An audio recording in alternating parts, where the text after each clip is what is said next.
Last week, history was made, records were set, and the Cannon got quite a workout. There was a total of 116 points scored between the Gators and the Bulldogs. This week, the Cougars of John F. Kennedy roar into the pit for the 5th year in a row to take on the Santa Maria Gators. Will there be the same offensive fireworks, or will the defense take over? We'll find out together, live on the REV Game of the Week. Welcome to REV, delivering fiber-powered technology for both your home and your business. With phone service that connects you to what's important, internet that keeps your devices up and running, TV that delivers all the big moments, and security that protects how you live and work.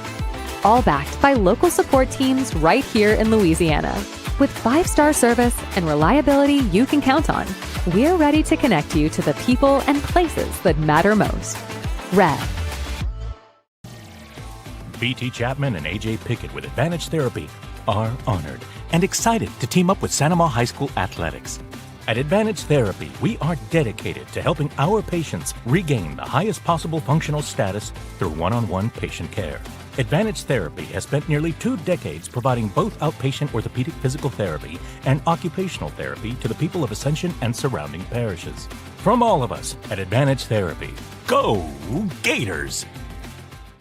Chris's Specialty Foods has you covered for tailgating this season. We do all the prep work so you can spend time enjoying your family and friends. Steaks, burgers, sausage, chicken, wild game, and many other great pork options. Our central location is now open on Wax Road behind the Walmart. And the new Highland location serves hot lunches and has a meeting space for your work team. New Orleans and Millerville are rocking as well. It's fast, affordable, and delicious. It's Chris's Specialty Foods. Everybody loves Chris's. REV presents the Action Minute. Here's the Clinical Director of Action Therapy and Wellness, Haley Leindecker. Let's talk about preventing hamstring tears with football players. The single leg glute bridge will strengthen your hamstrings and glutes. Lie on your back with one foot on the ground and the other leg extended. Push through the grounded heel to lift your hips, keeping the leg extended in line with your body. Hold at the top, then lower slowly. The Romanian deadlifts build eccentric hamstring strength and reinforce proper hip hinge mechanics. Stand with dumbbells or a barbell, hinge at your hips with a soft bend in the knees, lower the weight down the front of your legs, and return to standing using your hamstrings and glutes. For walking lunges with hamstring emphasis, take long strides into a forward lunge, leaning slightly forward at the hips. Focus on pushing off the heel of the front leg to engage the hamstrings. Action Therapy and Wellness specializes in physical therapy, sports therapy, and hand therapy. Just remember, no referrals needed. Give us a call today. Supreme service, supreme selection, and supreme savings are all at Supreme Chevy and Gonzalez. Shop Silverado, Tahoe, and Suburban, Traverse, Trax, and more. Win every time when you ride with the winning team at Supreme Chevy and Gonzalez. 90 years. It's not just a number. It's decades of dedication to great service. The local team at REV has been serving Louisiana families and businesses for generations. Our people have the experience to deliver a superior network, which gives you the speed and reliability to live your best life and get more done at work. We're here for your home and your business. You can count on REV. 90 years of building connections.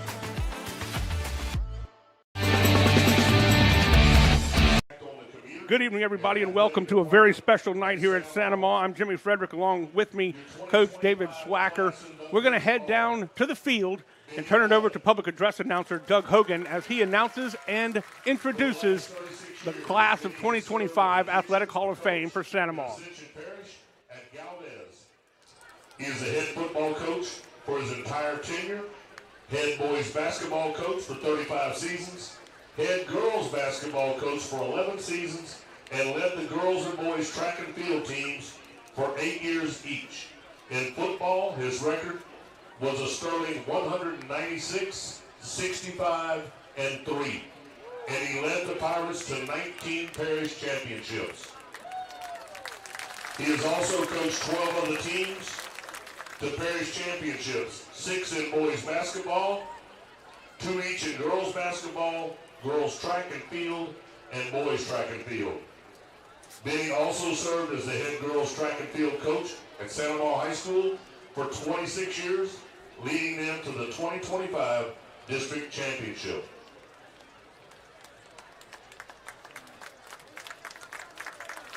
Your next inductee for 2025, Brian Babin.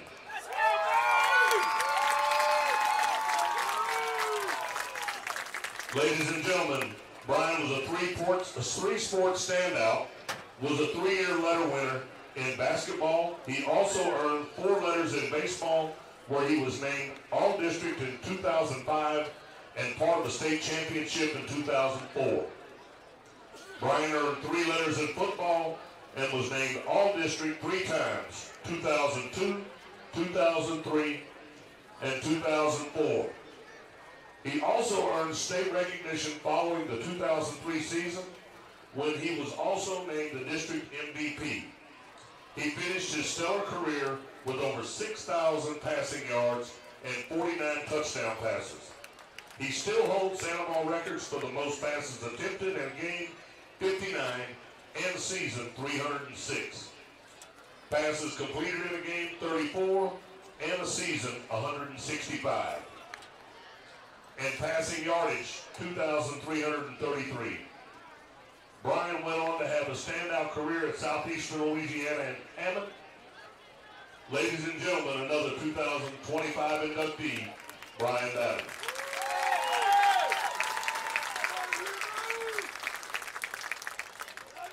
Your next 2025 inductee, Seth Babin. Seth earned a total of 8 varsity letters, 3 in football, 2 in basketball, 2 in track and field as a Gator. He was named All-District Team in football 1999, 2000, and 2001. Under his leadership, the Gators won 2 straight district championships. He was selected as permanent team captain as a senior on the gridiron. Seth had 764 yards rushing with 18 touchdowns, still a school record today, and 1,836 passing yards and 13 touchdowns. Upon graduation, Seth held 12 football all-time records, including most passing yards in a game, 275, a season, 1,836, most passing attempts in a game, 43, a season, 257, most passes completed in a game, 21, and a season, 112, and most points scored in a game, 32, and a season, 112. He continued his career at Southeastern in Hammond, where he was selected as team captain in 2006. Ladies and gentlemen, that's your 2025 inductee, Seth Babin.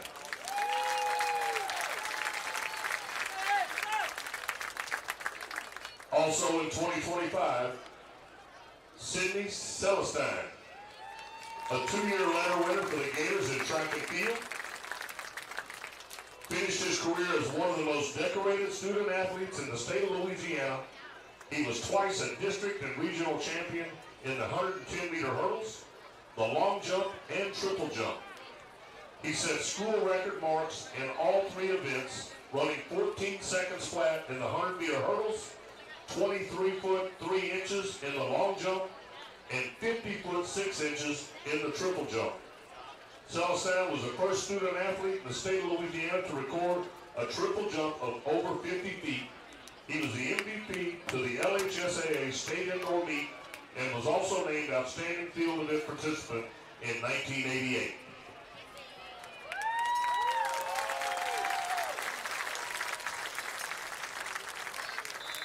Your next 2025 inductee, Kara Grimion.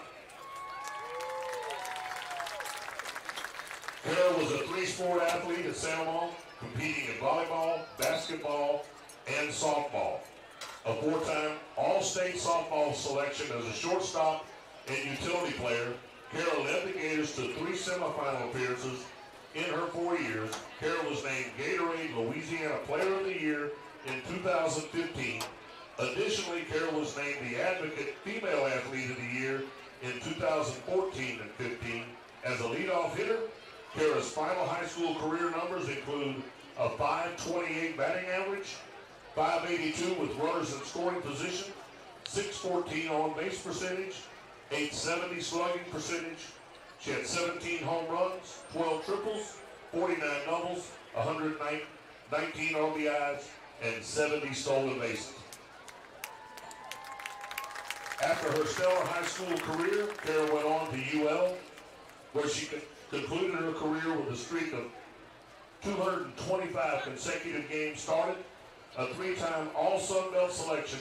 Grimion was also a 4-time All-Louisiana honoree.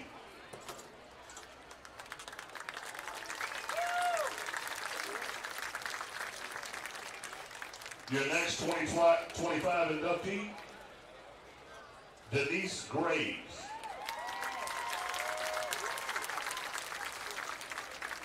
Graves served multiple roles for the Ascension Parish School Board, starting as a teacher, coach, climbing all the way to superintendent, and has held most every position in between those two jobs. At Santa Maria, she earned a distinction of Teacher of the Year for her work in 1992 and the 93 school year. Graves serves as head coach of the boys and girls cross-country programs from 84 to 90 and the girls track and field team from 82 to 95, leading the Gators to their first district championship in track and field in 1992. Graves also served as an assistant coach in both softball, 81 and 82, and girls basketball, 81 through 95. Graves also served as the varsity football statistician for 14 consecutive years without missing a game, home or away.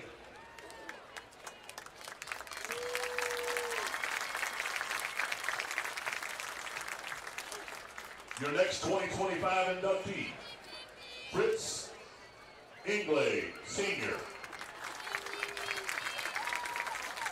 From 1987 to 2005, Fritz was very active in the Athletic Booster Club, serving as president in 1988 and 89. He even spent some time on the staff as a coach during his tenure. Over the years, he has done many things for the athletic program that are still used to this day. He pioneered the scoreboard, fence rail, signage, and the preferred parking sports at the pit in an effort to raise money to hire additional non-faculty coaches to ensure that the student athletes at Santa Maria were getting the very best instruction possible. He is a tremendous belief in the community service and participated in many organizations in the last 60 years.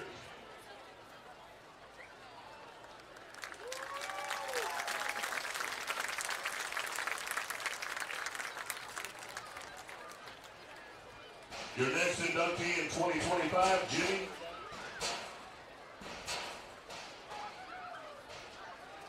Michael, a lifelong resident of Santa Maria. Jimmy is a 57 graduate of Santa Maria High School. He played football under Coach Bobby Joe Jennings and was selected to the All-District team twice and named to All-State following the 1956 season. After high school, Jimmy moved on to Southeastern Louisiana, where he played under Coach Stanley Galloway. After his time in Hammond and Southeastern, Jimmy worked for over 30 years as a plant operator.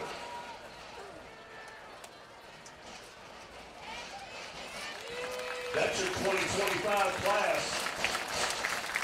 Every inductee from the 2025 class made tremendous contributions to the Santa Maria community. They inspired people by their play, improved Santa Maria's team, sports system, and guided young people as coaches. Their accomplishments will never be forgotten and forever enshrined in the Santa Maria Athletic Hall of Fame. Please join me in recognizing their accomplishments.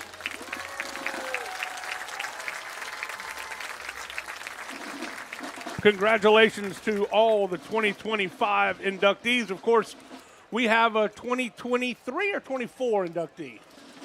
You. 2 years ago, and that's a math problem. I have problems 2023 inducted himself into the Santa Maria Hall of Fame, Athletic Hall of Fame. That, of course, David Swacker, longtime track coach and football coach. And David, coach, we've got a football game here to play now, and it's the Santa Maria Gators and the Kennedy Cougars. Let's take a quick look at our coach's notebook for tonight's ball game. And John F. Kennedy, Lenarius L. Page's 6th year. He is quite an accomplished player himself. Played for David Oliver when David was the tight ends coach at Tulane. And he was a defensive back. And so as we'll get to, he was a defensive back in college at Tulane, and in high school he was a quarterback. So he's on both sides of the ball. A great coach that you would want doing a tremendous job. And, of course, our very own David Oliver in his 18th year. He coached up a good one last week, and he had to overcome some adversity because the Gators were up 21-0 after the first quarter. We thought this was going to be a rout of Cecilia, and things kind of changed a little bit. So it says a lot about the way his coaching staff did a really good job of keeping the guys on task and focused. You know, I'm going to just tell you, Jimmy, that is the hardest thing. It's almost a given that if you are winning the game big and the other team comes and goes ahead of you, there's more than likely you're going to lose the game. But the first thing I'm going to tell you what Oliver won yesterday. Him, Jolie, and Jolie's mama, Jamie, they did a tremendous job for these guys and gals being inducted. And then here you have maybe some future Hall of Famers here for the Santa Maria Gators coming to the sideline. Might be the entire Babin family inducted at some point, huh? I'm telling you. Cooper Babin, the quarterback this year and a 4-year starter. It was so much fun because I know all of them really well. But, I mean, we were sitting there talking about games, and Cooper was just sitting there just listening to everything that we had to say. And not that he's trying to listen to something bad. I know he's trying to figure out some kind of way to be just like his dad and his uncles. Absolutely. Let's take a look at the all-time record for Santa Maria and JFK. Santa Maria leads the series 5-1. Last year, Santa Maria won by forfeit because of an ineligible player. But last week, man, the game that we were just talking about, it was 60-56, and what an amazing game that was. It was. I tell you what, I don't know, when I went to the golf course the next day, nobody was asking me about that 5-foot putt I made for a birdie. They were asking me about this Santa Maria game last night. Is that true, Swacker? Is that going to be on TV? How can we watch that?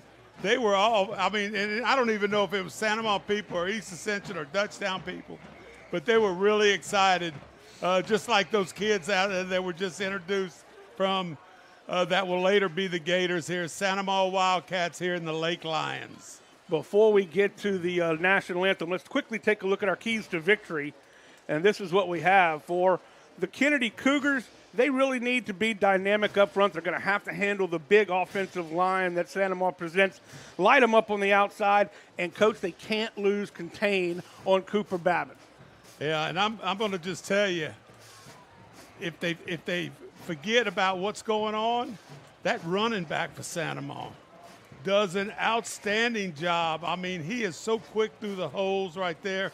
I'm really excited that he's only a junior, that he's going to have basically 2 years of eligibility left, and it's going to be fun to watch him. For the Santa Maria Gators, well, they've got to win the turnover battle. They have not given away a turnover all season so far. They had 115 yards in penalties last week, Coach, and that is something that they have to stop. No dumb penalties. And, of course, don't let the Gators beat the Gators. In other words, they've got to play their game and don't make the mistakes like they did last week sometimes. And I'm going to tell you, you can go to the Super Bowl. You can go to every NFL locker room, college, high school. It does not matter, Jimmy. This is what is said by every coach. Don't lose the turnovers. I think we've got a prayer. Prayer.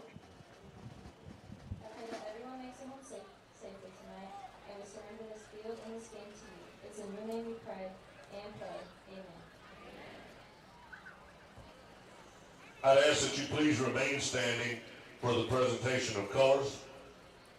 Today's colors are being presented by the color guard today. Naval Junior the Naval Junior ROTC again. The American flag is Cadet Grant Wells. The state flag is Cadet Jalen Rivas. On the right rifleman is Patrick Langlois, and the left rifleman is Andy Nguyen. State flag, Cadet Jalen Rivas. Right rifleman, Cadet Patrick Langlois. Left rifleman, Cadet Andy Nugent.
A beautiful rendition of the national anthem by the Golden Band from Santa Ma. Joey Nasser is the band director. Our captains for today's game, for Kennedy, number 95, Benjamin Alvarez Vera. Number 13, Cole Williams. Number 71, Michael Youngblood. And we're having trouble seeing the third. I think it's Daniel Kelly. And then for your Santa Ma Gators, it will be Jermichael Millian. Number 5, number 9, Landon Blanchard. Number 8, Miles Abair. And number 37, Kent Pearson.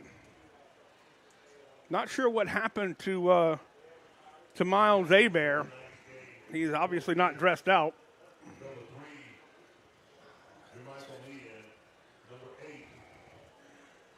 Of course, Jermichael coming off that year-long injury from last year. He's had such a great game last week. So glad to have him back. He has caught 14 passes for 202 yards and a touchdown on the season. I keep forgetting this is only week 3. And I'm going to just tell you, Seth Babin, David Oliver, and Cooper Babin, they're real excited that all of those receivers that played last week are back this week. And they really did a heck of a job. And offensive line-wise, it was a great job done in the running game and the passing game.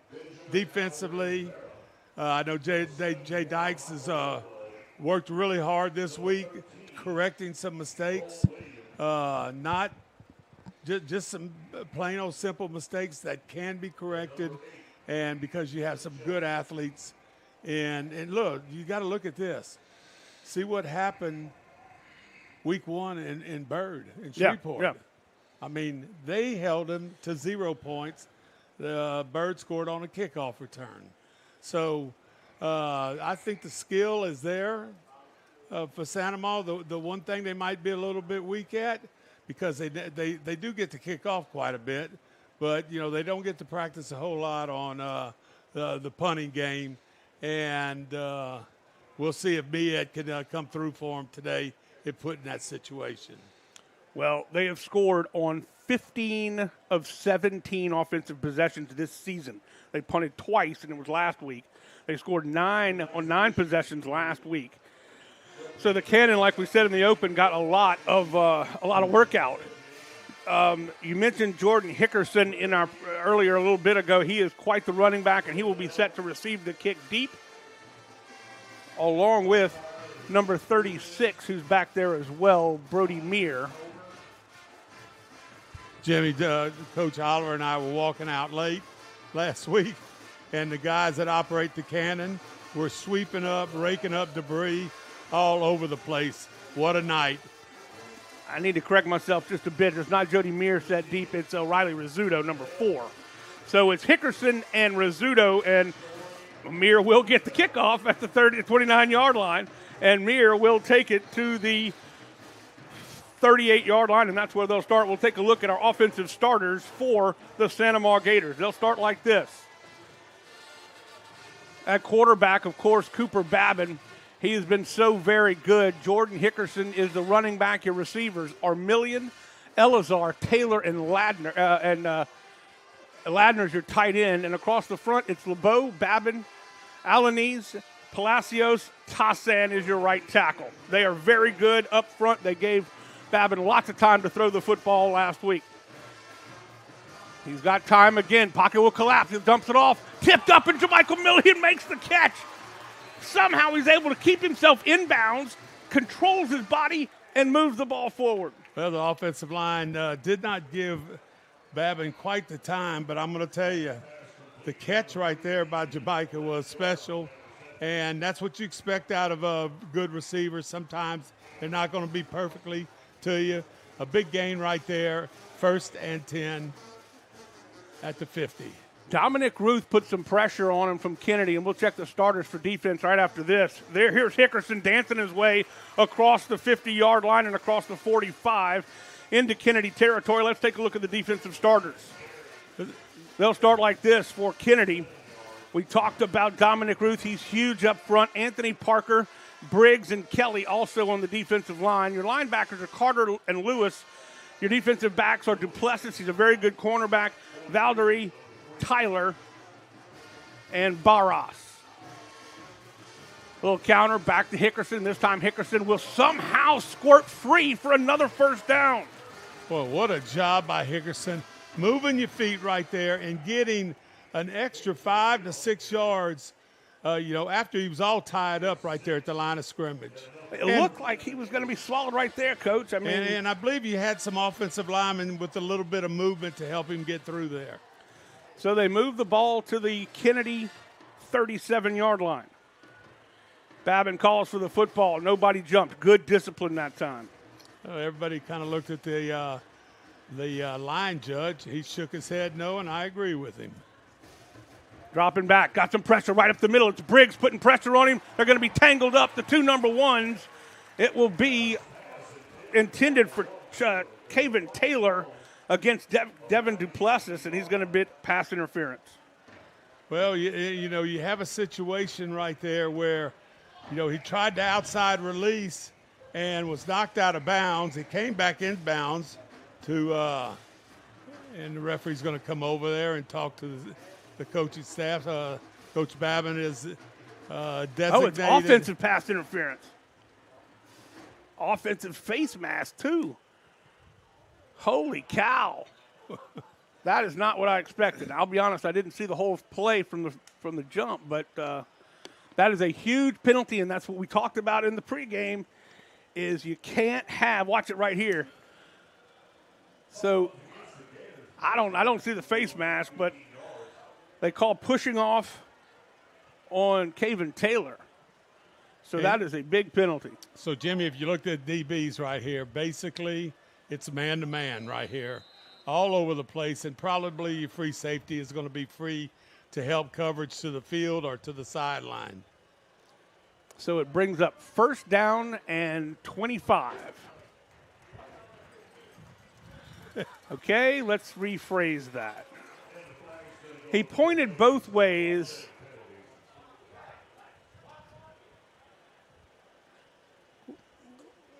Well, when he indicated, he pointed both times to Santa Maria. And still got a 1st down. So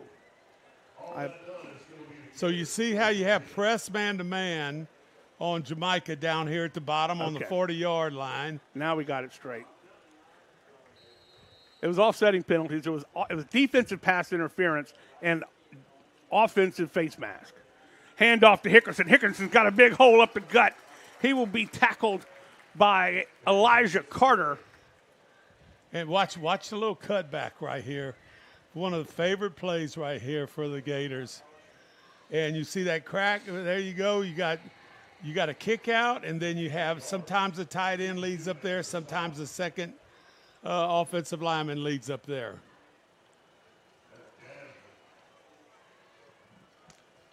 Jasmine in on the stop as well for Kennedy. Another hole up the middle. Hickerson will pick up the extra yardage in the first down, and he'll be slung down this time by Amari Lewis. 4-man front by Kennedy. Only had one pass so far on this drive. Well, one was attempted, but only one completed. So you have a tight end in there. Ladner's in there, tight end. He may be a puller or he may be a route guy. Flags will fly. Encroachment. First and 5 for the Gators. So they had been kind of a little jumpy starting things off, and that time they got busted for it.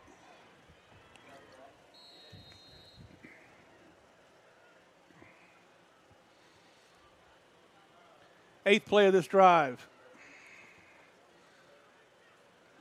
Into the red zone at the 19-yard line. You see that free safety come straight up to the line of scrimmage.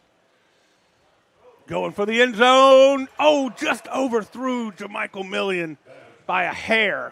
He had him open. Kind of threw him open that time because he was covered, and then he just had a little burst there at the end. And, you know, when you look at that on the replay, they brought everybody. The free safety came up, probably going to cover the running back.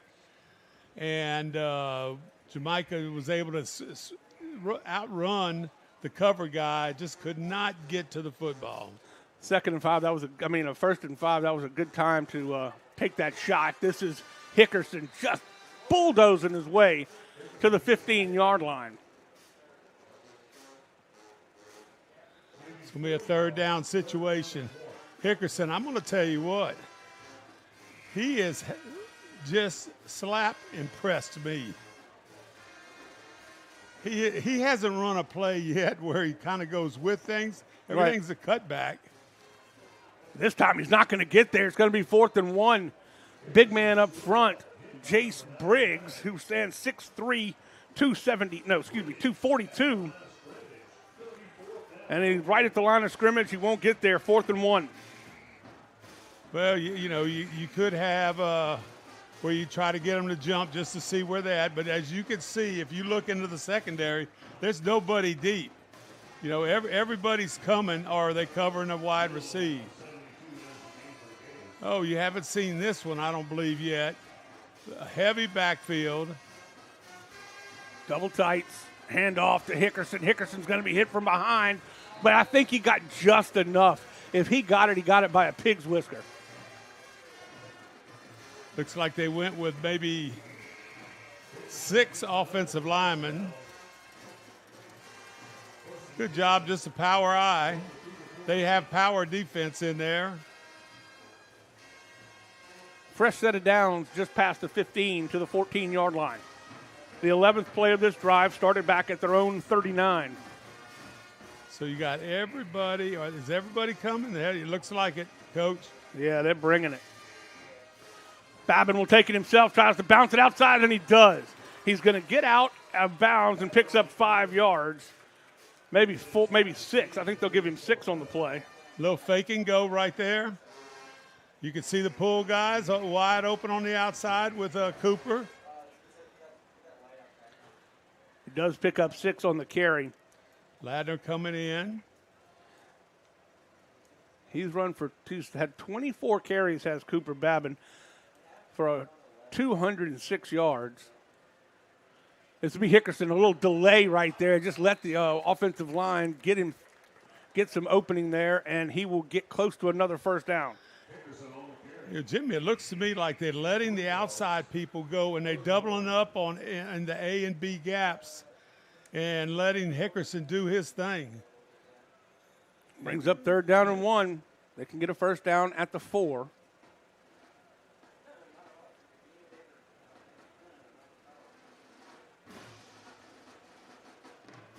Hickerson again pushes his way all the way down to the 1-yard line. 1st and goal from the 1.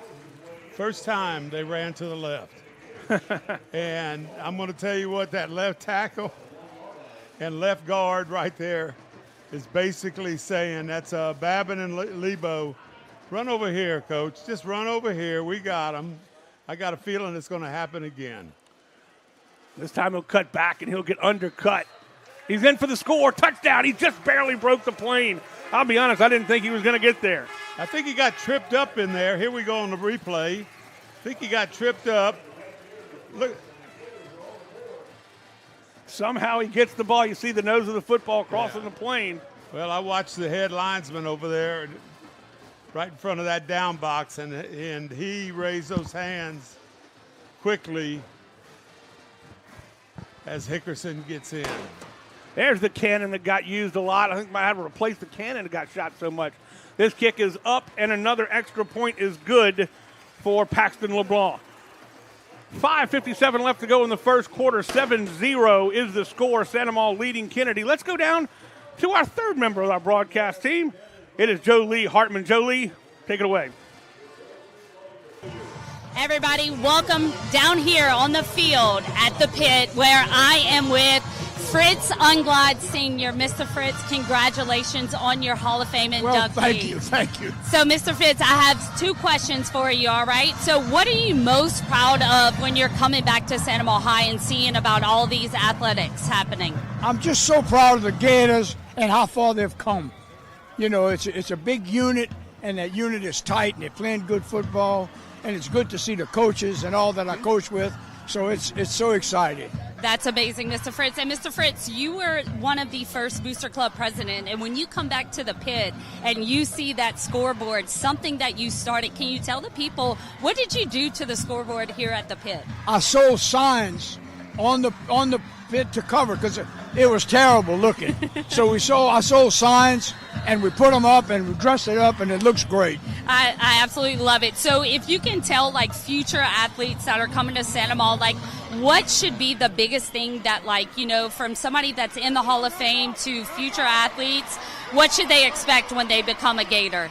Well, you can expect a lot of support from the community and a great unit of fans that come and fill up the pit and do a good job and always put the Gators first.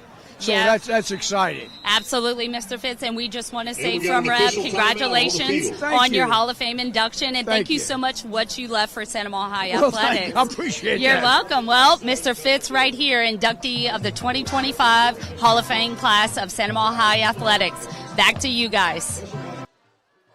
Thanks a lot, Jolie. Appreciate it. We congratulate Fritz Inglade, Sr., of course, being inducted into the Hall of Fame. And just a wonderful thing that we do tonight to honor these inductees.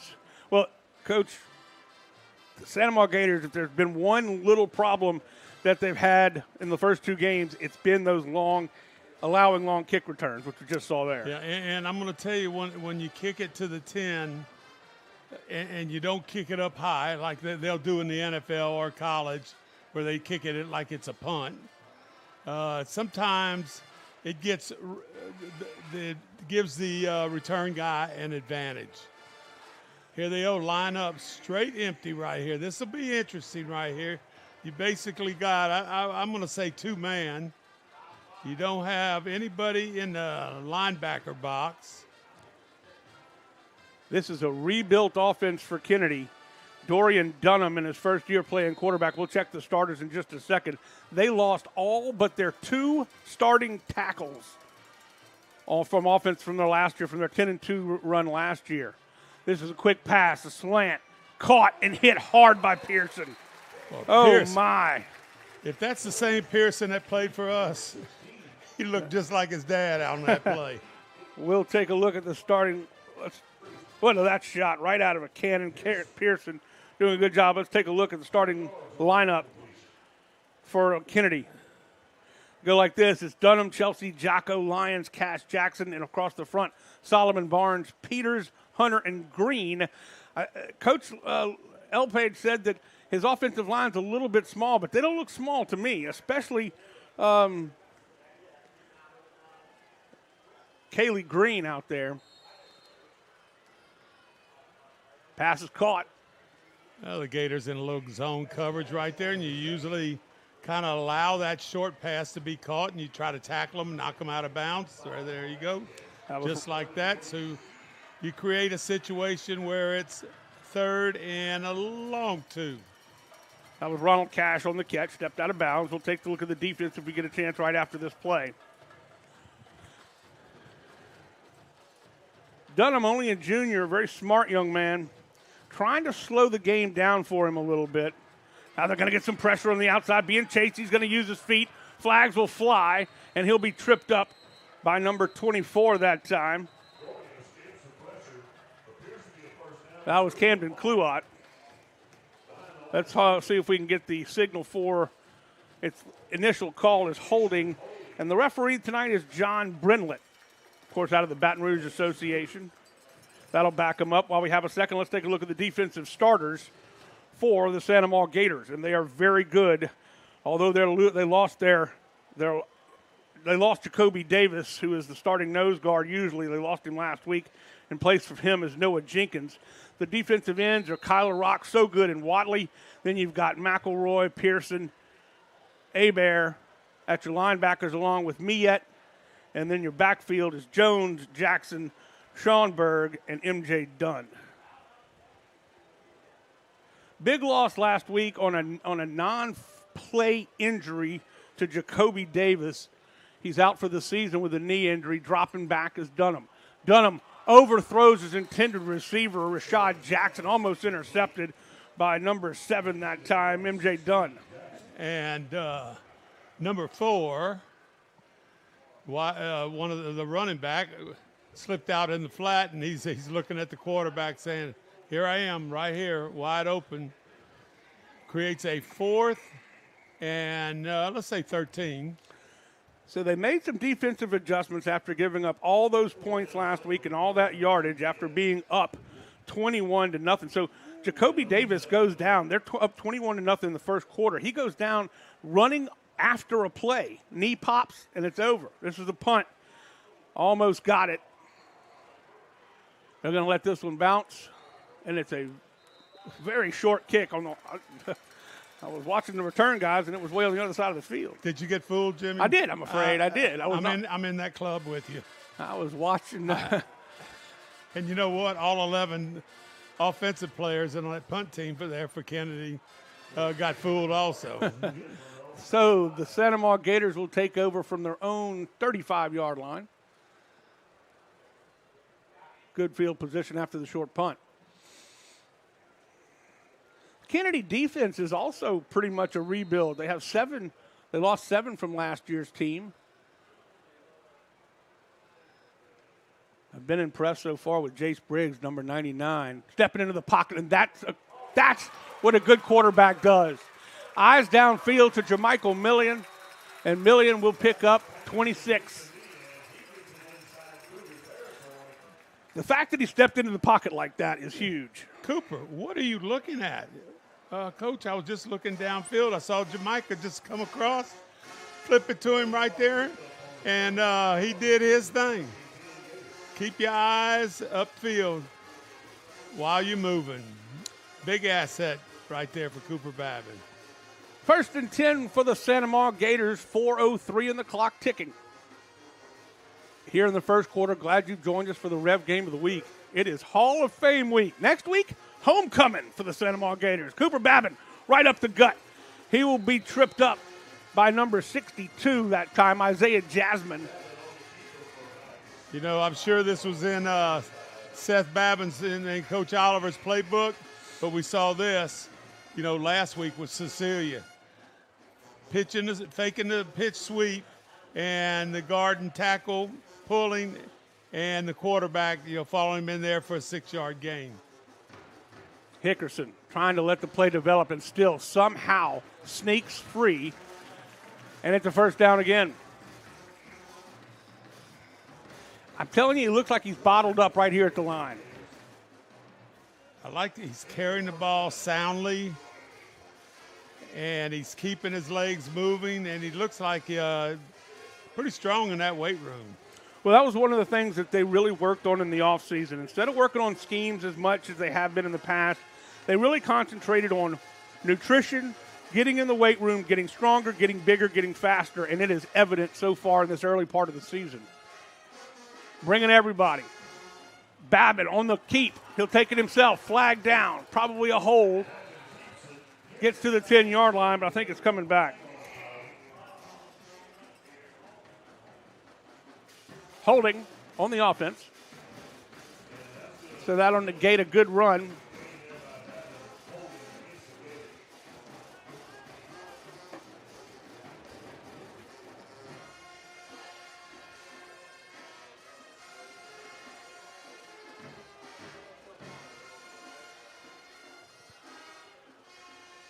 So that'll back them up, and it'll bring up 1st and 20.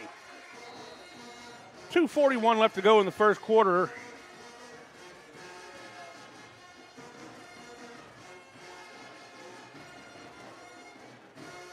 Hickerson flanks to the left. Babbitt's going to be sacked this time. Nowhere to go with the football. All he could do was make sure he didn't fumble it, and that was a huge play up the middle. Jasmine.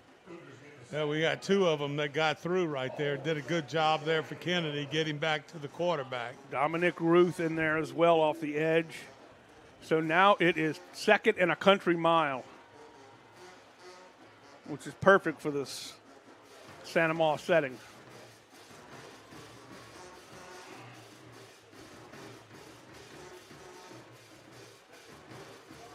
Second and 26, excuse me. Back him up 5 more. False start. 115 yards and penalties last week. You know, if that's negating big plays, first downs, scores, you got a problem. If it's not, I guess you can kind of live with it, but nobody wants to have a lot of penalties in a game because it's going to affect you one way or the other. 2nd and 31. Babbitt's going to be rushed again, dumping off on the screen, tipped up and caught by Hickerson. Hickerson into the middle of the field. He's going to be tripped up by Devin Duplantis. One thing about Devin Duplantis at cornerback, he's a rare cornerback in that he likes contact. He likes to hit. Well, he ought to have a fun night tonight then. Yeah.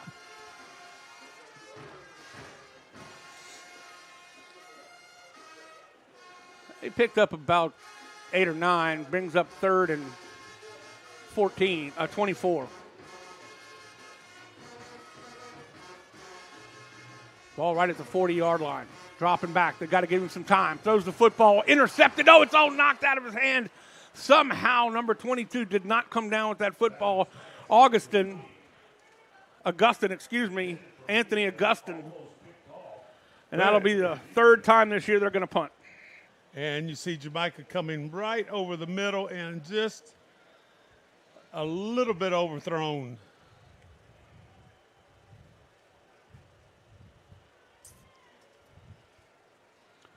So Miette will come on to do the honors for only the 3rd time this season. He's averaging 34 yards per punt.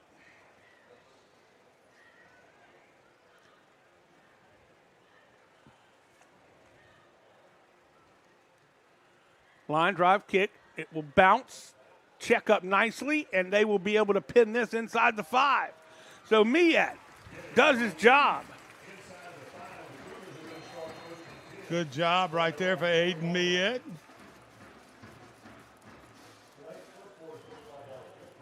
.39 seconds left in this first quarter. We're going to have another great interview with Jolie Hartman and Denise Graves coming up on the sideline. Oh, Denise Graves getting into the Hall of Fame. Well, it's just like everybody, just like Fritz Unglide, the last one that was interviewed just basically started the Booster Club at Santa Ma and did all kinds of things for the school and our football program and the Booster Club. And then Denise Graves, tremendous. She's about had every honor there is to have in Ascension Parish. Dorian Dunham, the quarterback, again, his first year in that position. It's going to be a handoff, and he will pick up about 7 yards, gets them out of the shadow of their own end zone. I believe that was number 4, Kenny Tyler.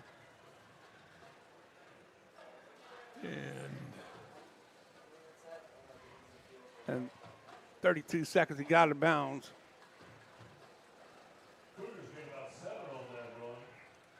Brings up 2nd and 3.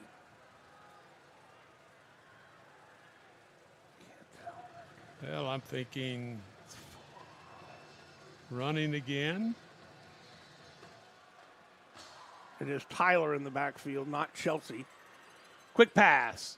Complete. First down. Got out of bounds. Good job right there. Little hitch route on the outside. Nice release by the quarterback. Samai Lyons on the catch. Brings up, he gets the first down. He picks up about 7. So at the 19-yard line, 1st and 10, still 26 seconds left in the first quarter.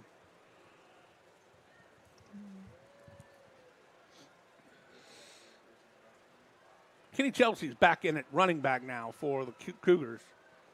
He'll go in motion. It's going to be a screen pass to Chelsea.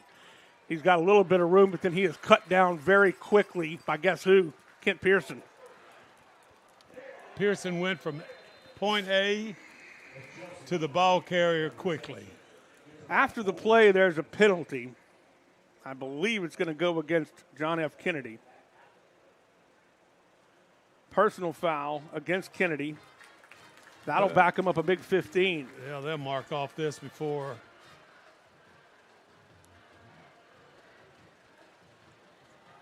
And you're going to have to go half the distance, I would think. I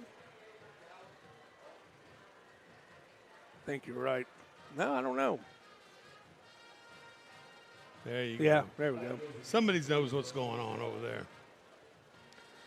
Ball back at the 12-yard line now, 2nd and 17. Clock rolling at 12, 10 seconds left to go. We'll see if they get this play off. I don't think they will. But I may be wrong. And I'm not. That ends the first quarter. The Santa Ma Gators leading 7-0 over Kennedy. Let's head down to Jolie Hartman and Denise Graves. Jolie? All right, we are back here on the field, and I am extremely excited to be on the side of Miss A. Denise Graves, our second inductee that we are interviewing tonight. Miss Denise, you are going into Santa Ma High Athletic Hall of Fame as a coach, but you wore many hats at Santa Ma High and at Ascension Parish School Board. So my question to you is, what is it being inducted into Santa Ma High Athletic Hall of Fame personally mean to you? Wow. First of all, extremely humbled and honored to receive that recognition. It's with heartfelt gratitude that I appreciate the acknowledgement of the works done at Santa Ma High School.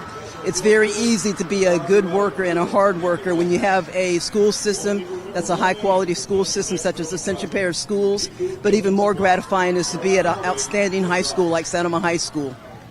And, you know, Miss Graves, you, like I said, wore many hats, but you were here the longest at Santa Ma High as a teacher and a coach. Is there any memorable moment or event that happened during your tenure at Santa Ma High that you would like to share?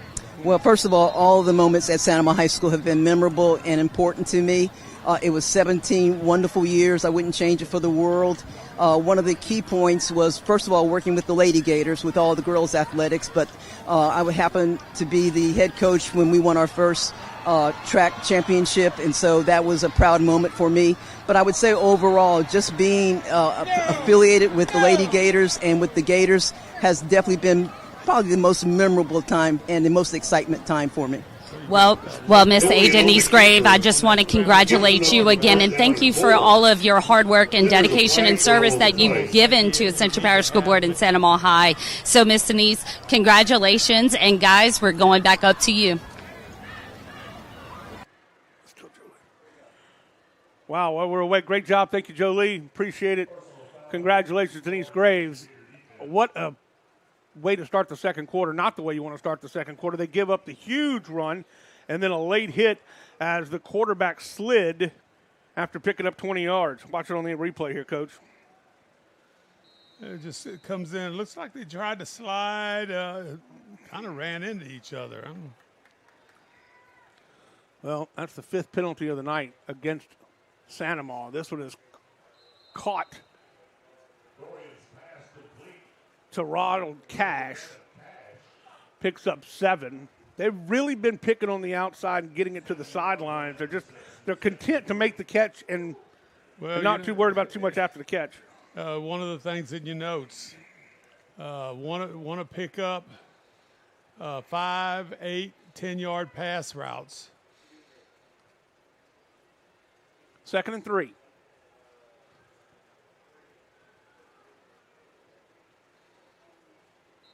That's going to be a false start. It looked like the receiver took off a little bit early. Well, he looked like he tried to get reset and was moving forward when he did that, when the ball was snapped. So that'll back them up 5 yards. That'll be their 5th penalty.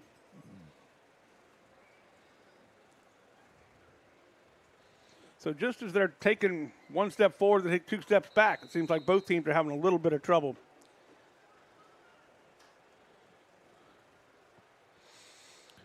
Well, Warren Eastern beat them pretty bad last week.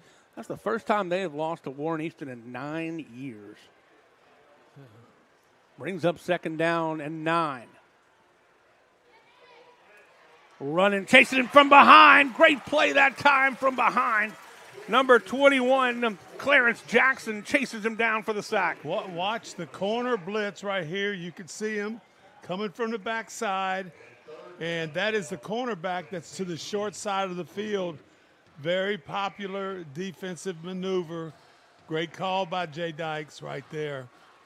And was able to get to the quarterback and make the tackle, creating remember that play the quarterback made earlier? Yeah. Now it's kind of going back in the same position. Calling for the football. Getting some pressure from the backside again. Dunham's rolling to his right, looking for somebody to throw to, and he is slung down violently like a rag doll that time. And a flag? I think they may call horse collar right here. I caught him by the jersey.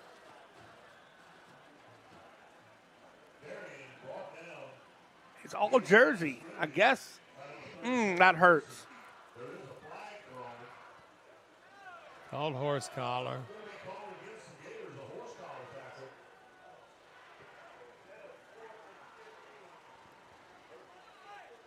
I think that was Jeremy Watley who chased him down.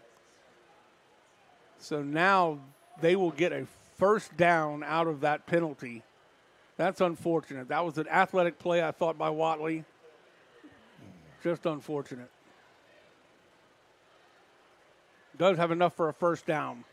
So it is going to be 4th and 14, and now it's 1st and 10.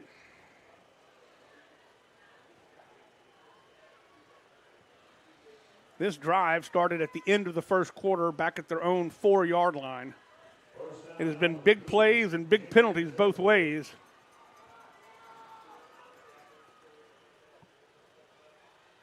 Quick pass into the flats for Jackson. Jackson reverses field, still on his feet. Finally chased down by Noah Jenkins. Before Jenkins made a tackle right there was a number of misses right here. There's one. There's another one, finally bringing him down.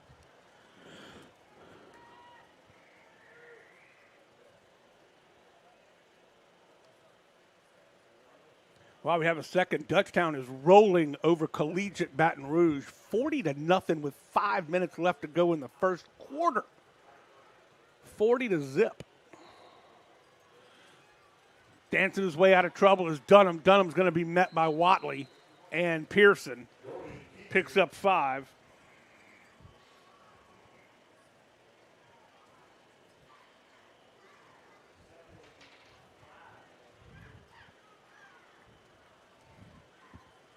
Brings up 2nd down and 5.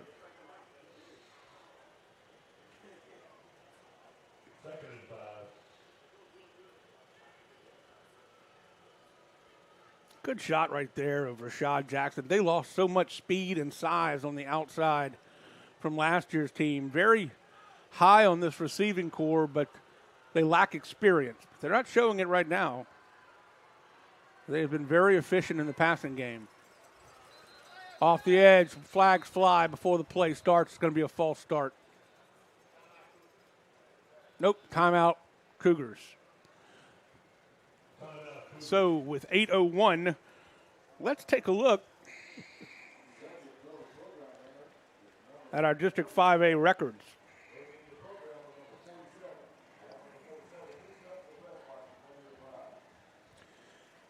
There you see it, Coach. Sandoval leading 2-0, and then everybody else is pretty much 1-1, and then Live Oak 0-2. I'm a little surprised by Live Oak being 0-2. Well, you could sit there, the numbers just tell a story, but you never know who's hurt. Right. You never know, just exactly what's happening.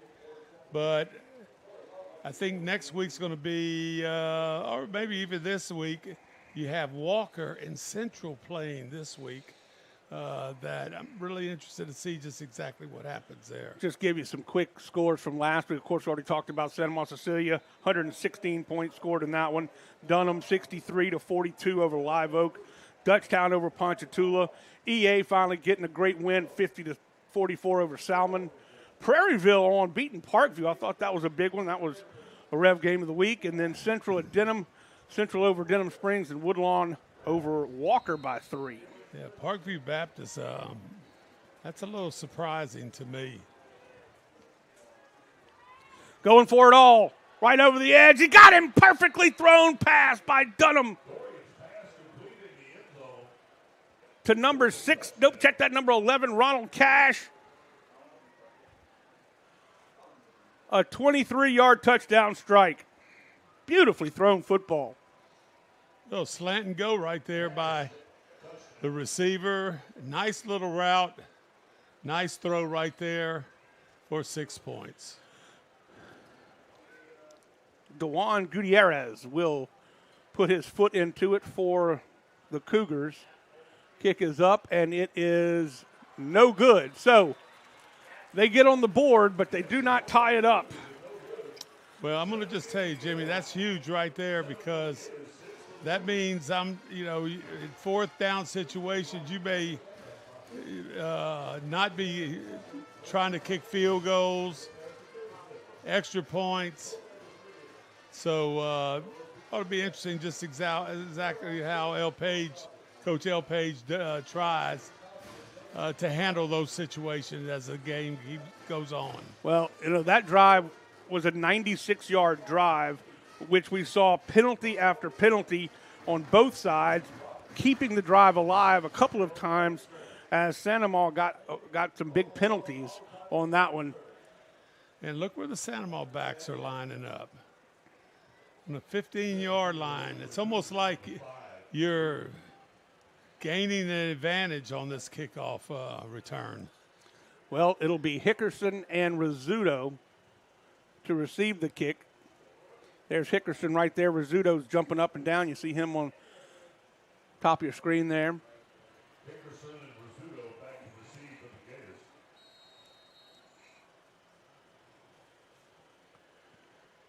And it will be number 5 kicking it off, Dominic Ruth, the defensive end also. Line drive kick. Rizzuto will take it at the 15-yard line. He's got a little bit of running room. Let's see if he gets crunched. Nice return of about 20 yards, but he was crunched by Elijah Carter. And they'll take over 1st and 10. Let's see if this offense, who was stopped on their last drive, can get humming again like they were in the beginning of the game. I think the offensive line needs to do a little bit better job in the pass protection. I think they're doing an outstanding job in the run game, blocking. Yeah, he's definitely been, Babin has definitely been rushed a little bit more this game than in the past ones. Right off right tackle. Hickerson. Drug down by Amari Lewis.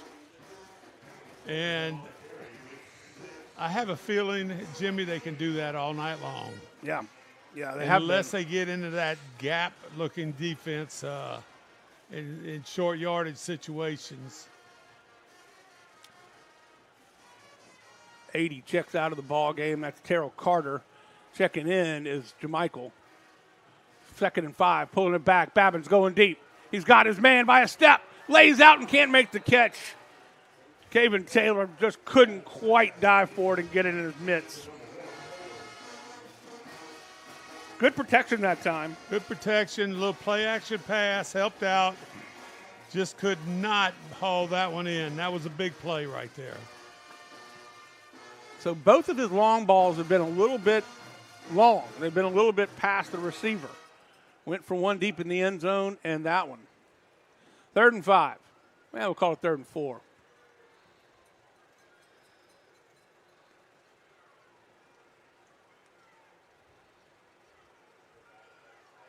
Babin goes through the hands of Million. Saw him drop a couple of those last week. He had 5 big catches, but he dropped a couple last week, and they'll have to punt this one away. And that would have been close to a first down, depending on the yards after the catch. So Miette will come on to do the honors. He pinned him back down at the 4-yard line on his last punt. He's got a little bit more yardage to work with, a little bit more green to work with this time.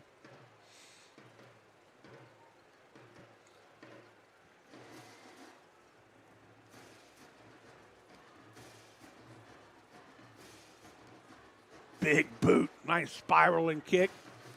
Takes the Sanamaw bounce. It will roll down to the 8-yard line, 7-yard line. What a kick.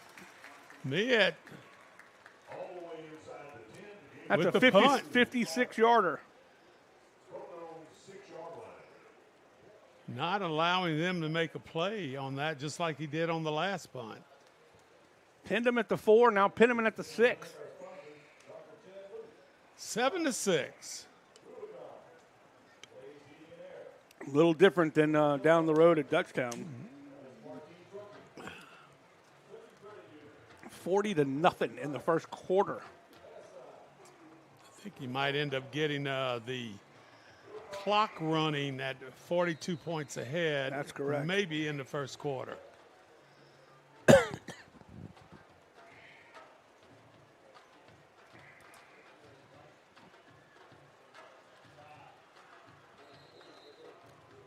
Oh, nice little gain right there. Slipped about halfway to the first down marker. Well, we haven't seen him hand off to the tailback much. That's Chelsea. Brings up 2nd and 5. Coming up at the hydration break, we'll have another great interview with one of our inductees, with Jolie Hartman. Quick pass in the flats, knocked away beautifully, and the flag comes out again. Oh, man, I thought that was going to be well defended by number 21, Clarence Jackson. So that's going to be another 15-yarder.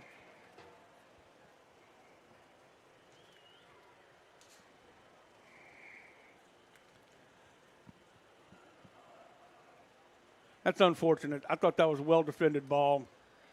Got there just a little early, but not by much.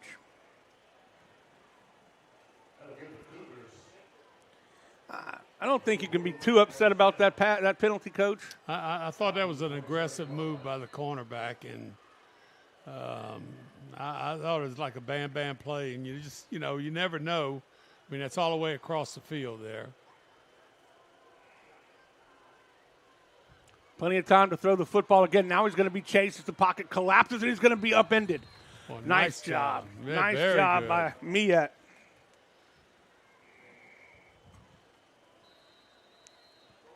And that'll be a hydration timeout, and we'll head down to Jolie Hartman and Brian Babin. Jolie? Down here on the field with Brian Boone Babin. Brian, so how does it feel to be inducted into the Santa Maria High Athletic Hall of Fame? Incredible. A lot of good players. Great program. Super excited to be inducted to, and obviously to go in my brother and my dad. It's a big deal. We just love Friday nights in the pit. Absolutely. And if you can talk to any of the athletes today, what would be that one thing that you would tell them, to be a future Hall of Famer, you might have to do this? What is that one thing? I think it's just, go through the program, die to play in the pit, be a good kid, do your thing. It's a privilege to play here. It is. It really is. It's a great program, and we're excited. We got a good team this year, so let's roll. And look, I see that we have a little Bennett right here. Yeah. How does it feel to have your son see this? Awesome. See his cousin. I know that's your heart right there. Yeah. So I know it's even better to see your nephew tonight. Absolutely. And be here with your dad and brother and your son to see you. So congratulations on behalf of Rev and all of Santa Maria High. And we're coming back up to you guys. Absolutely. Appreciate you. Thanks a lot, Jolie. Great job. Pass intended for Rashad Jackson, incomplete.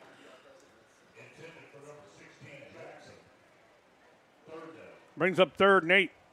That's one of the few they've missed in the flats. Or on the sideline. A little sprint out action right there.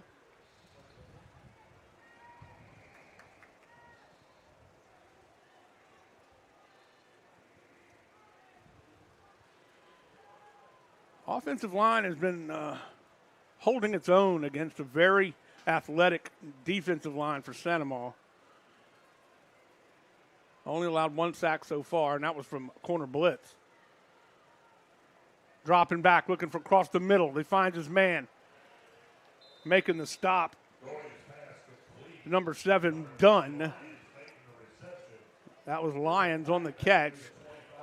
It'll be close to a first down, but not enough. Whoop, they're backing it up. Holding? Coach L. Page says, we probably throw the ball 60% of the time. I think that might go up to about 90% right here. And doing an outstanding job.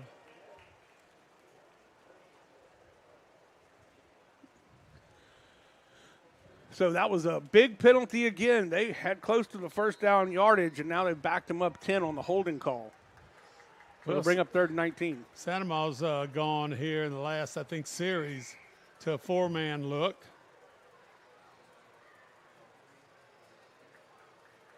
Maybe bringing stunts.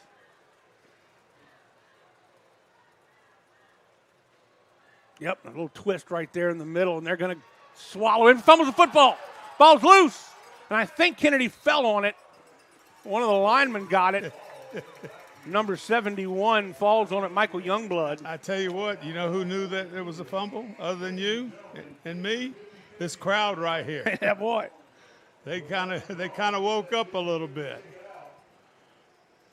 Oh, this could be not the turning point in the game, but this could be huge right here. Said Mia said, you want us to line up right here? Okay, this is the 40-yard line. Mia and Dunn set to receive. Gutierrez will punt it. Low snap. A short kick again. Fair caught by Miet, and they will have it at the 40-yard line, right where the coaches told them to line up. I tell you what, I love it when I see somebody catch that ball, a fair catch or whatever, because we already seen exactly on Miet's punt, 50-something yards. Both of his punts have gone inside the 10-yard line. The ball resting directly at the 40-yard line of Kennedy. The Gators leading by 1 here late in the second quarter. Yeah, 2 backs in the backfield. Pulled back. It's going to be the option. All by himself is Hickerson. Hickerson fakes outside, cuts it back inside, picks up 12. Yeah, there you go. You would refer to that in the old days, dive option. There you go. You got to dive, and you have an option to keep it or pitch it.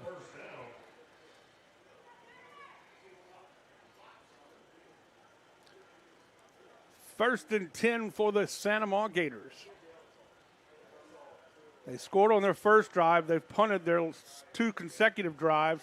And this time they are not fooled. The defense is not fooled as I'm not sure what, if it was a run all the way, but you could have probably gave that and got some plus yardage there. It was Ruth and Briggs making the stop, drops him for a 2-yard loss.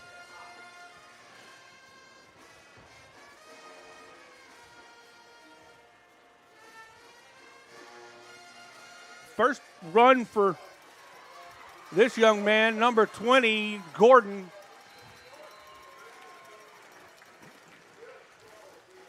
Jaquan Gordon will pick up the first down, or very close to it, not quite. I think he's a little short. You see that referee over there? He's about 1 yard short, maybe 2. Good run for him. First time to get the football, get the rock tonight. Well, it's going to be pure man. Look at the free safety coming out over the second receiver. Hand off to Hickerson. Hickerson trying to let something develop in the middle, and he goes really for naught. Maybe he got a yard, but I don't think he got enough for the first. Brings up 4th, and they actually lose a yard. Thought his forward progress at least would have gotten him to the line of scrimmage. Timeout, Sanama. And while we have a second, let's take a look at the district games coming up this week. Or the non-district games, excuse me.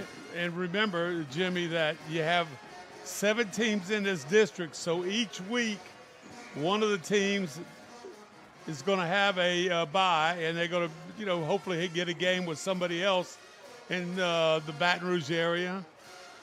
So it'll be interesting to see just exactly. So Sanama is going to start out. They got a bye on week 4, and that's going to be homecoming. That's going to be they're coming in Baton Rouge team. Scotlandville, sorry. Scotlandville, my fault, my bad. You saw Collegiate BR at Dutchtown as a Rev game of the week, of course. And then Rev Expanded is doing the Prairieville at Riverside game tonight. And, of course, we're here at Sanama. Coach, you and Jeff are going to be calling that homecoming game tomorrow, next week. I'm headed to Dutchtown.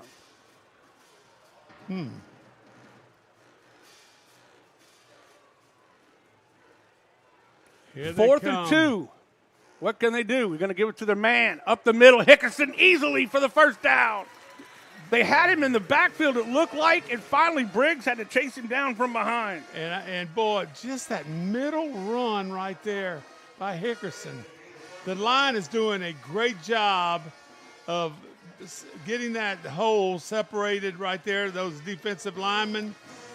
And, boy, it is nice. He's able to get in there, fight it off. Here's your 2 backs in the backfield, trying to get us a situation where somebody blocks for the other back.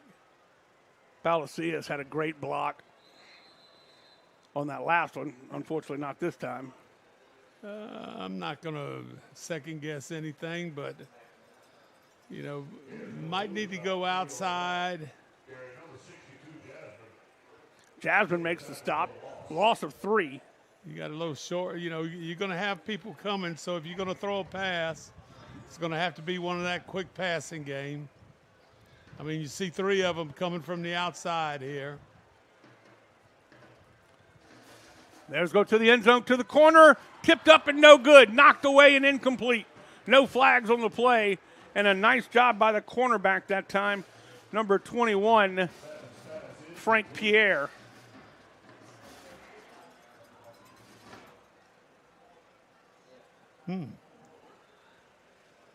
Had a shot at it. It was a little jump ball. Brings up 3rd down and 13. Timeout is going to be called, I think, by the Cougars. And we'll take a quick break, too. We'll be back right after this. You're watching the Rev Game of the Week.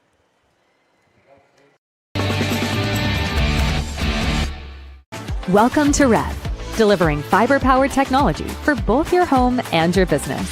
With phone service that connects you to what's important, internet that keeps your devices up and running, TV that delivers all the big moments, and security that protects how you live and work. All backed by local support teams right here in Louisiana. With 5-star service and reliability you can count on, we're ready to connect you to the people and places that matter most. REV. The defense has done a good job so far tonight, Coach, for Santa Maria, but this is an opportunity for the offense to impose their will a little bit. They're close. They're in the red zone. They need to put this one in the end zone.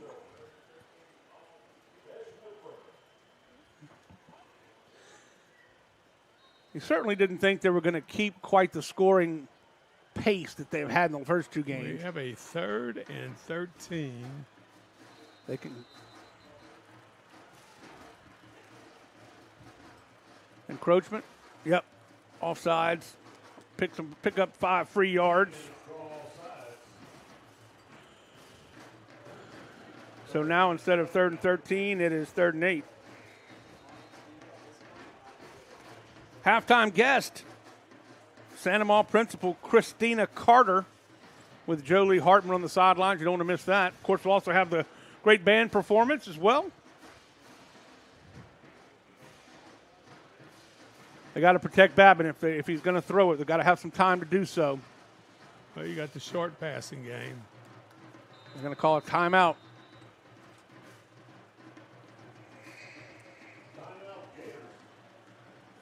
Coach Babin, he's a little upset.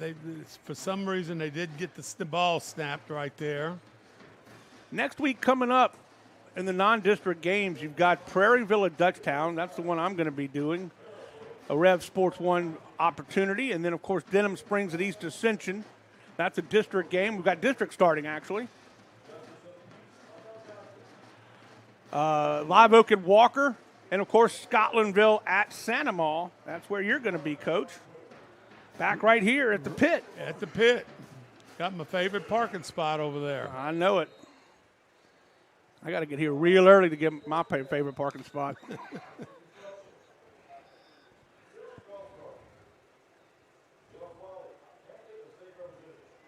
So what do you think? You still have a timeout left, or maybe 2. Still like a quick slant.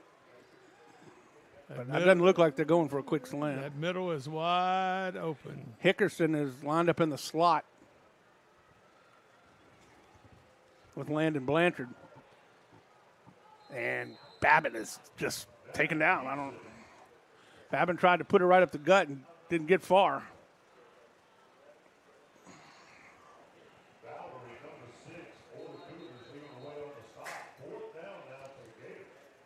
Valdery on the stop. And they will call, Cougars will call a timeout this time. 1:15 left to go here in the first half. It has been a good first half so far, except for the penalties. I mean, both teams have driven the ball back and forth, but they've also shot themselves in the foot. And when we're talking about getting the first down, and it ended up being with the penalty, bring it back, and you have 3rd down again, and you may have a bunch of yards left to go. Right.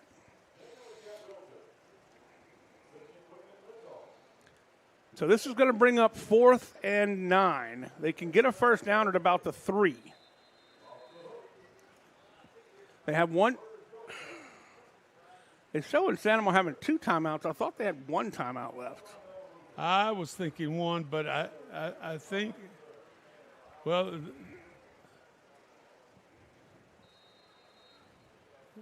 that's 2. Kennedy just Kennedy's used up their timeouts, it looks like. All right, Babin directing traffic. Calls for the football, dropping back, coming off the edge, across the middle, intercepted. Didn't see the linebacker squatting in the spot. Coming back up the field, and he will be tackled at the 30-yard line. Picked off at the goal line by Devin Duplessis, I believe. No, but check that, Elijah Carter Watch it. Just didn't see him sitting right in the middle of the field.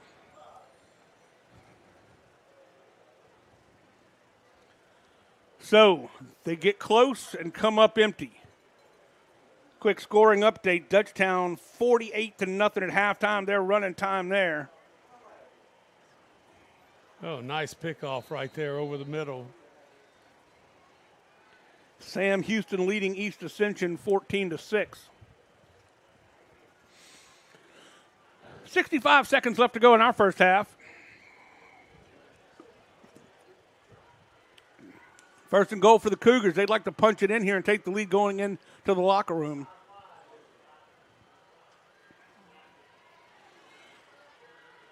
Dunham looking good, rolling and throwing, pitching and catching.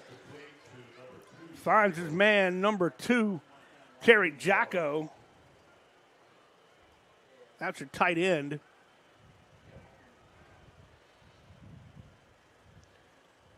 Pick up 8.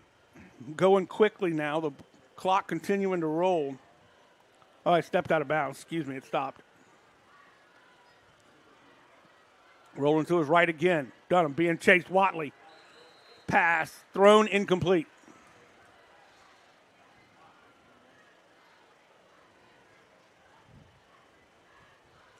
They're really working the short side of the field into the sidelines. Of course, they're trying to stop the clock. Well, let's say, you have a third down situation. You have no timeouts left. Let's just say you run the ball and you get a first down. You have some time to set back up and throw the ball. Empty backfield. Dunham rocks back and throws and misses his intended receiver, Ronald Cash. A good job by the defender getting up bit there, a little bit tighter on him on the coverage. Brings up 4th and 2.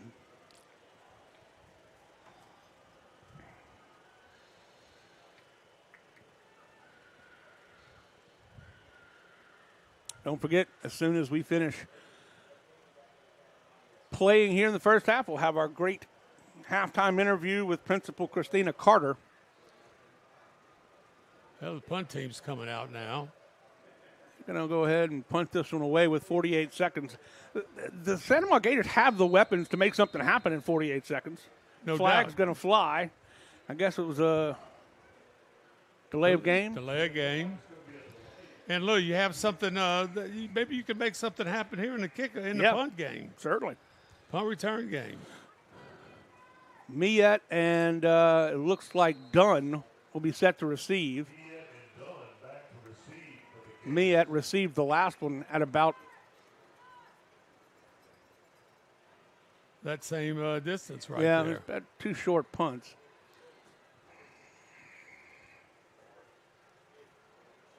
The short punt. Takes a big Kennedy bounce. It will roll all the way down to the 31-yard line, and that's where Santa Maria will take over with 36 seconds left to go in the half.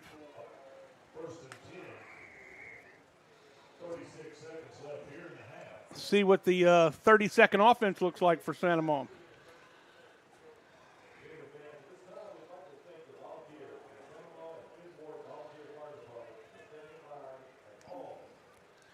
So, haven't seen – the only person that Cooper's really thrown to has been Jermichael. And one attempt to Caven Taylor, maybe 2. Yeah, they've missed on a couple of long balls and, pretty close misses, too. So you got 2 safeties deep. This is where you want to throw it a little bit shorter. Jermichael going to Rizzuto, and Rizzuto is going to be overthrown. He's been a little bit high today. Well, that's tough, on the fake, and then you got to turn around and square those shoulders and get it thrown down the field.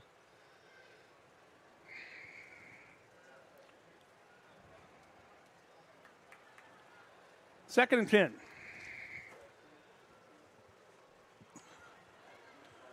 Cooper takes it himself. Picks up 8, make it 9. gets out of – no, he does not get out of bounds. Clock will roll 20 seconds. They're not really taking – they're not hurrying. They're going to let this run out. Well, he called timeout. Oh, did he?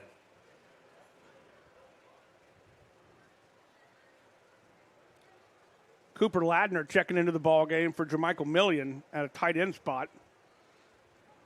19 seconds left to go in the half. Rizzuto will be at the bottom of your screen. You've got Caven Taylor to the top of your screen. And Elisar is in the slot. Handoff. They're just content to let this one roll on out. And that's going to do it for the first half of play. It has been a tight ball game all evening long. The Santa Maria Gators will take it to the locker room with a 1-point advantage. And we got a lot of football left, Coach, but boy, I tell you what, these are two good football teams battling it out here at the pit. I'm going to tell you what, last week, Warren Easton, had a big game, boy, against, their big rival there, and they finally beat them. And Kennedy just comes into the pit right here. Last year they beat Santa Maria, and they had to forfeit to Santa Maria later on. So we'll see what happens here in the second half of this game. We're about to have the band, but before we do that, we head down to Jolie Hartman and Principal Christina Carter. So welcome back down here at the field, at the pit, for our Hall of Fame game. And Miss Carter, at Santa Maria High School, there is always something going on. This week we have Hall of Fame, next week homecoming. So let's kind of talk about Hall of Fame. What kind of legacy do you think these individuals leave behind for Santa Maria students to follow? I mean, for our students, we always want them to have experiences here that set them up for life after they leave high school. And I think what better way but to celebrate our Hall of Famers that were not only successful at our school, but once they left us. So it's really just setting an example for our students now to know that, hey, this is real, this can happen. I just have to put in the work, and this could happen for me one day. Absolutely. And so, as a principal, everything always happens full-fledged, during campus and stuff. So you have Hall of Fame tonight, and in 2 days, your school is going to celebrate homecoming. So, homecoming for a principal, what does that mean for you? What is your role? And, what are you most looking forward to next week? I am excited. The kids get really excited with the themes. They have so much fun with it. So they're excited about those opportunities. But also, it's a time for our alumni to come back to look at our school and how much it's grown and how different it is from when they were in school. Our court is always awesome. The girls look forward to that. But you have all of the other events, right? You have the parade, you have the time with the community, and then you have actual homecoming game, and then the crowning of the queen at halftime. So it's just exciting to engage with students outside of just academics and to see them have a great time. Well, that is awesome, and as you can hear the cheerleaders behind us, it is Friday night here at the pit, kind of celebrating our Hall of Fame and getting ready for homecoming next week. Miss Christina Carter, thank you so much for joining us, and good luck the rest of the season. And we're right here live here on REV. Back up to you guys. Thanks a lot, Jolie. Great job, and we always love hearing from Miss Christina Carter. Does such a great job as principal here. Coach, before we get to the band, we're going to have a great band performance, as we always do. Just quickly, it's been an exciting first half, but I think there's opportunities for both of these teams to improve here in the second half. Well, basically, you have two athletic quarterbacks.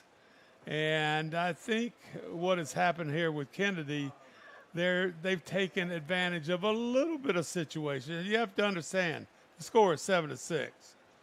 And Kennedy has, got some scrambling around, some sprint out action that has created some plays for him. And I think, maybe Santa Maria needs to kind of get, the quarterback a little bit more involved right there. The running back's done an outstanding job. But, we need to get, a couple of long balls were good right there with just a little bit maybe overthrown, or maybe we did bring the ball in. So I think the running game for Santa Maria has been sufficient enough win, to win the game. Got to cut down on the penalties. It is now time for the band performance. The band, under the direction of Joey Nasser, always puts on a great show. Take a look, everybody.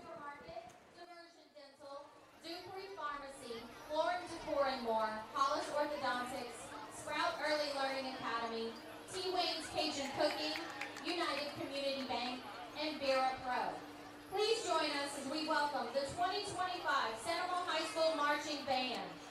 Tonight, we present the first two parts of our competition show titled Reimagine, arranged by Evan Van Doren and featuring the music of Leslie Reed-Hughes and Anthony Newley, Dimitri Shoshakovich, Vienna Tang, and Stephen Malillo.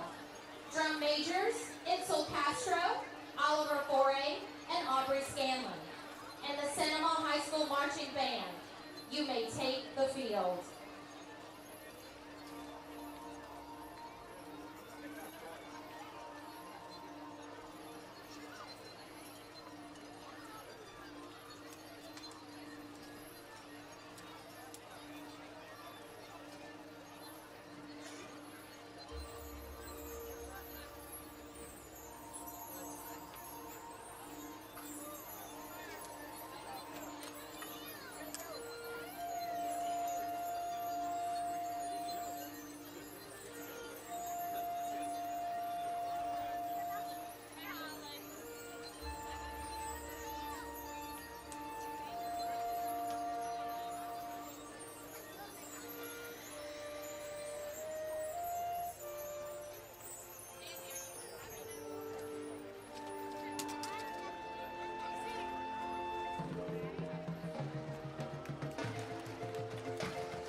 We continue tonight's halftime with the Sanama High School Spirit Band, which is made up of all wind, percussion, color guard, and Gatorette members at Sanama High School.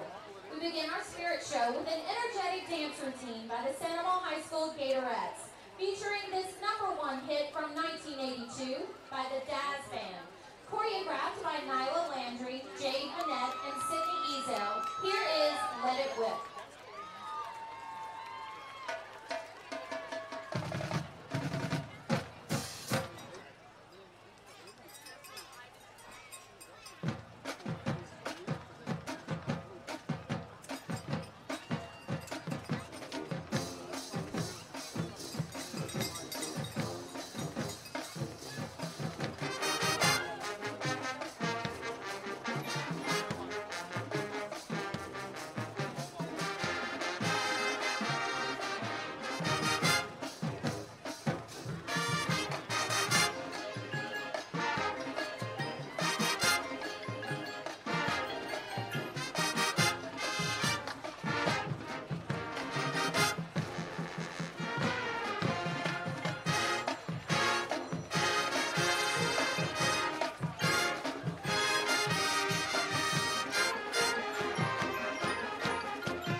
What a great performance by the band from Gatorland, for sure. Great job. And, of course, it's middle school night here for the band and middle school night for everything. I think the football teams were here, middle school football teams.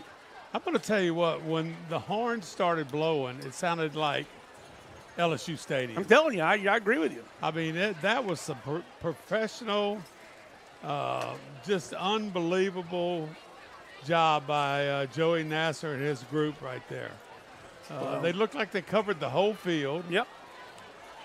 And they had all kinds of different deals. And the girls that are twirling the whatever they call that, a rifle. Yeah, or it looked whatever. like a rifle to me. I don't know. I was just highly impressed because I could just tell you until I got out of the Friday coaching. You never saw this. No, I never did get to see this. And then my wife was in charge of the band at East Ascension, and we would go to all their performances and stuff like this. Yeah.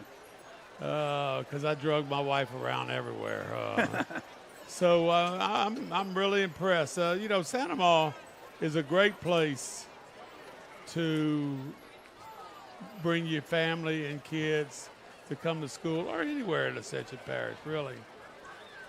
Yep, no, Ascension Parish has done a tremendous job with their facilities, with their teachers, with their academic programs. Just some really great things happening here in Ascension Parish all the way around. And, right now they're ahead in this game, and they need a little bit more to happen. And I'm going to just tell you, to me, they need a few bigger plays in the passing game. Yeah, I agree with you. Yep, they've got to stay on the field a little bit longer, too. The last couple of drives have stalled out. Hey, while we have a second, let's take a look at what's coming up on the Rev Game of the Week for the next couple of weeks. Prairieville will be at Dutchtown. That's the one I'm going to be doing. And you will be at homecoming for Scotlandville here at Santa Maria. That'll be next week on Rev 1 and Rev 2. Rev Sports 1 and Rev Sports 2. And then, of course, in 2 weeks, Dutchtown at Santa Maria. And Live Oak will be at East Ascension for homecoming. It'll be Dutchtown at Santa Maria on Rev Sports 1. And Live Oak and EA on Rev Sports 2. So a lot of good stuff coming up on the Rev Game of the Week. And, of course, we just always keep bringing you more and more, and it's so fun to be able to do that. And last year we had, I think, the Santa Maria Dutchtown game where Santa Maria was up 21-0 in the first half and got beat 24-21. We will be back at that game in 2 weeks, Coach. Big game. Man, you will just be camping out here for the last month. I did bring a tent, and I parked out there. But I like to go, just stay and just kind of look at things and go in the end zone at the end of the game and talk to the coaches, a few players. And so by the time I leave, the police are gone from here. So, well, you definitely get your money's worth. Definitely. Let's take a quick break. When we come back, we're going to start the second half. We'll be back right after this. You're watching the Rev Game of the Week.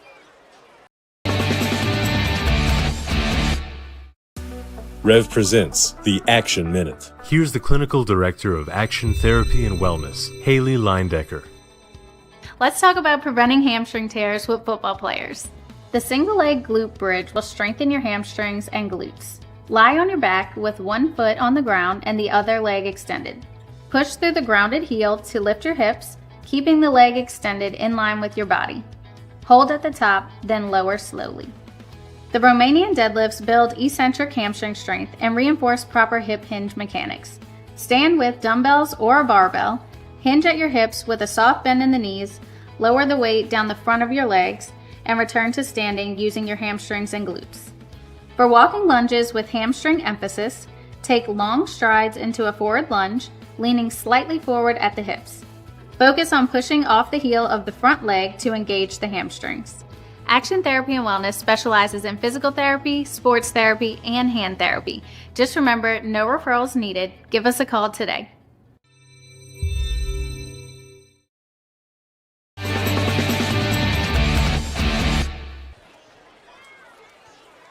Welcome back, everybody. It's halftime. Just a few minutes before we get started in the second half. And, just looking at some of the things that have happened over the course of the first half, first drive for Santa Maria was almost flawless. It took 15 plays, knocked off 61 yards, capped off by a Hickerson run of 1 yard, and the PAT was good. And after that, they stalled out a little bit. 3 consecutive punts. Well, 2 consecutive punts and an interception. Well, the big thing, Jimmy, that I see is when Kennedy got into a, let's just say a 6-man front. I mean, they were pure man-to-man, and they were bringing everybody. And, sometimes Santa Maria had a little help. It did a good job in the running game. You don't have time to wait a while to throw the ball, so you got to rely on the short passing game. And, I just, if they could have some success with this, I think they're going to, be, very good here in the second half. Well, the Rev Game of the Week has expanded. We now have Rev Game of the Week expanded. And next week, it will be Ponchatoula at St. James. It'll be homecoming. And that is a VSN. You can watch it on VSN, which is a subscription service, but it's definitely worth it. You really see some great games on VSN. And, of course, Dennis McCain, Rob Mushmack do a great job over there. But that's Rev Sports Expanded now on VSN. The defense for Santa Maria has played exceptionally better than they did last week. Well, they seem to come up with some answers when the Kennedy quarterback or running back or somebody got a kind of a big play on a scramble or a sweep or a sprint out or whatever. And, they were tied up with some penalties and stuff like that. So I just think, that, Santa Ma has played good enough defensively, to win this game, and they could score a couple of more times. I think some big things could happen for the Santa Ma team.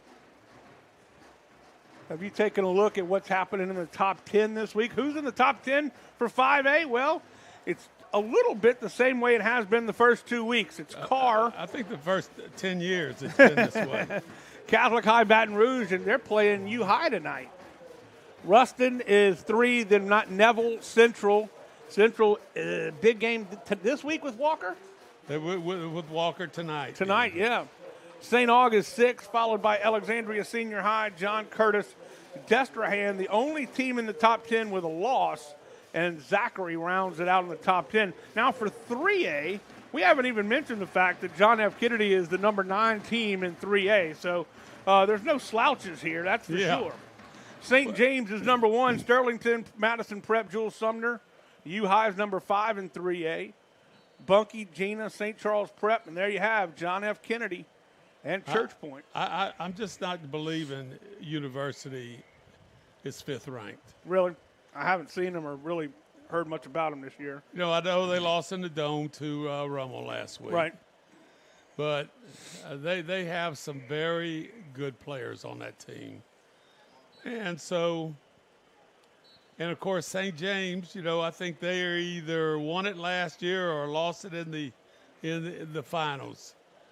So, there's, another thing that I'm hearing kind of rumors that, some of these plants that are coming in, a lot of people are moving across the river. I don't know if you've been by St. James High School. I've been by not lately a ton of times, the new high school.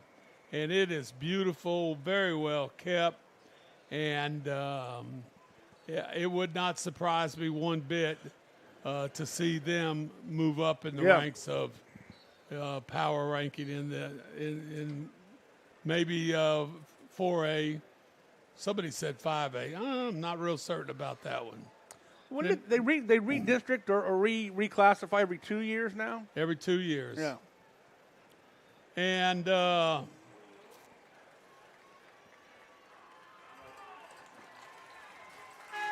here come the Gators, ready for second half. And somebody needs to get a little emotion out there. I think that's going to really help. Boy, Hickerson. I'm going to tell you what, that's a player.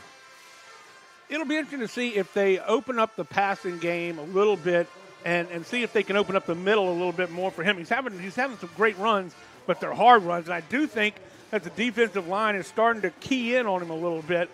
And if they can open up the field with some short passes, might just help that run game as well. Kennedy will have the football to start the second half. We saw a huge run on the kickoff after the touchdown by number 12, Morgan, and he will be set to receive the kickoff.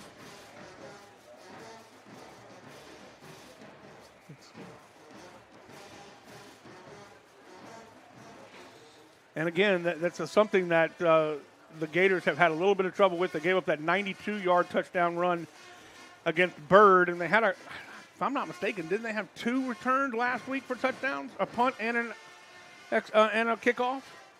I'm not sure about this, but I know one thing. Kennedy's not sure which side of the field no, they're I noticed that. on. They've done changed time 3 times. So they're going to be looking at the scoreboard here to start this second half and the third quarter. Paxton LeBlanc is the kickoff man and the place kicker all around. He's a very good kicker.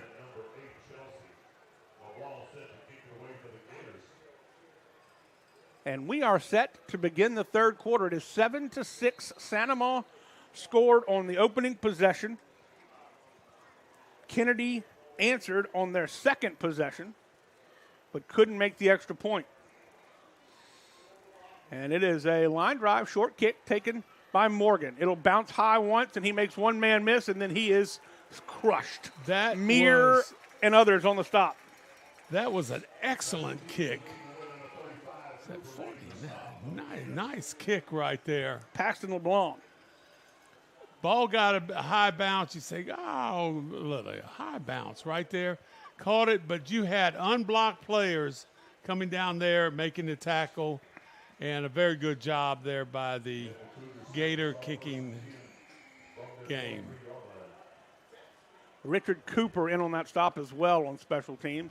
All right, 1st and 10 to start the third quarter for the Cougars of Kennedy. They'll take over 1st and 10 from their own. What's going on now? Wow, Sanama called a timeout out of halftime with 6 seconds off the clock. Interesting. Well, I see number 35 going in on defense. That's Richard Cooper.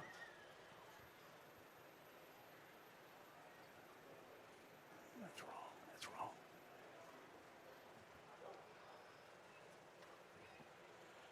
So they do take a timeout to want to get things right, and I understand that. Well, you know, you make one mistake on defense and the score changes. Yes. See Cooper coming in as an inside linebacker. Got 4 defensive linemen. You got a Mike backer in there. Here we go, 1st and 10 from their own 23. Dunham has played very well at quarterback. He's got time, goes deep, trying to find his man, and I think they didn't call that on interference. Good job. It was good coverage by Clarence Jackson. Well, Jackson looks like what he was doing here is playing man-to-man. Of course, it doesn't really matter. You call it man-to-man or zone coverage. He's got the deep outside or the deep throw, and that's exactly what he did side by side. Nice throw.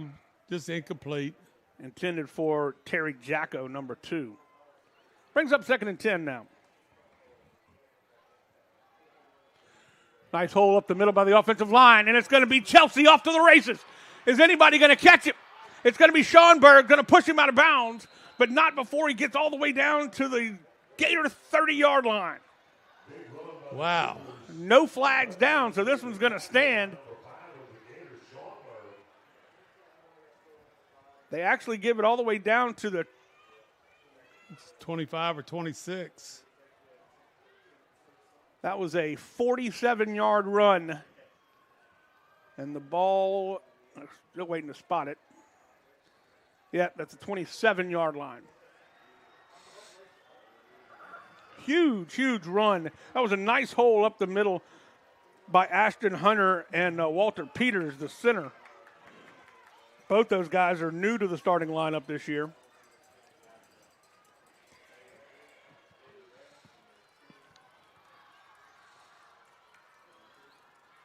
It'll be Dunham following his blockers. He's going to go down. I think his knee touched. His knee touched at about the 25. Yeah, the white hat says that the quarterback was tackled or his knee hit at the 35-yard line or 25-yard line. So he picked up a yard. Luckily his knee hit because he was going. He had lumbered his way for a first down and a little bit more.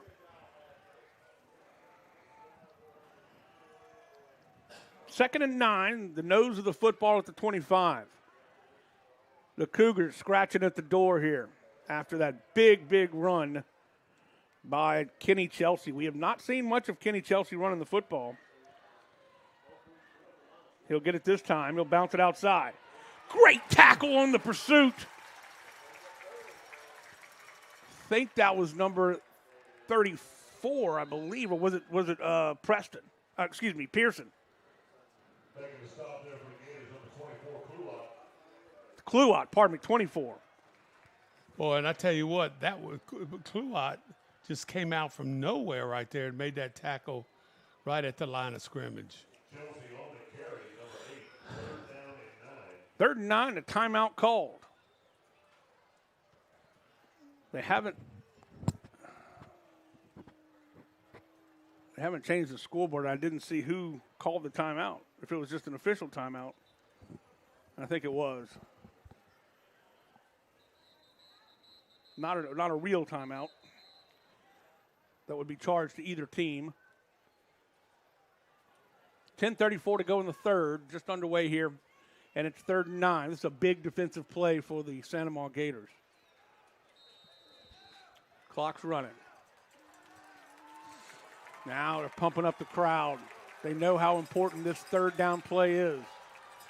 They're bringing everybody. Dumping it off. It's intercepted. Jumping the route, and he's going to make the catch. I think it is number 21, Jackson. And Jackson was the guy that was running down the No, sideline. it's Kluot. It's Kluot.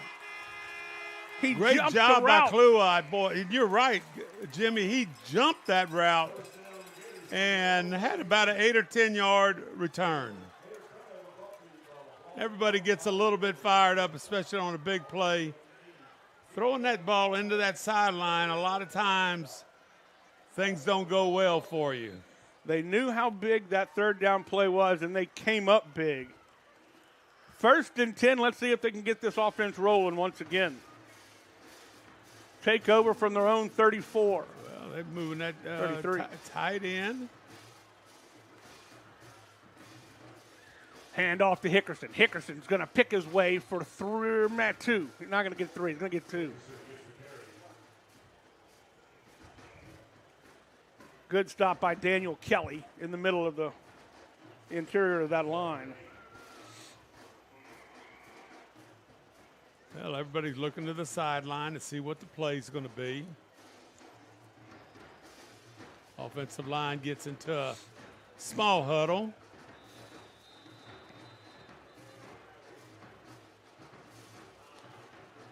Looks to me like somebody's going to go down. One of the Kennedy players is a cramp or something. While we have a timeout, let's take a look again at our honorees for tonight. Great night, special night for the Hall of Famers. And you experienced this night 2 years ago, Coach. Here you go. You see them. Fritz Inglade Sr., Jimmy Michelle, Dr. A. Graves, Dr. A. Denise Graves, Benny Babin, Seth Babin, and Brian Babin. What a great thing to have there. Kara Grimion and Sydney Celestine. Just a great group of inductees tonight. Yes, and you know, I'm going to tell you what, just going around and not saying anything against any of these people, but there were so many people that if you go to this, that you haven't seen in years most of the time, and parents and stuff like this. And so it's really exciting time, and I know it's exciting for them, and I can't say enough of the job that Jolie and her mom and Coach Oliver do. Tremendous. Oh, the pitch just in time. Doesn't get much. Another yard. The defense is stiffening here. That was number 20, Gordon. Jermichael will check back into the ball game along with Kevin Taylor. This is 3rd and 7. Haven't had a lot of pure passing downs, but this would appear to be one of them.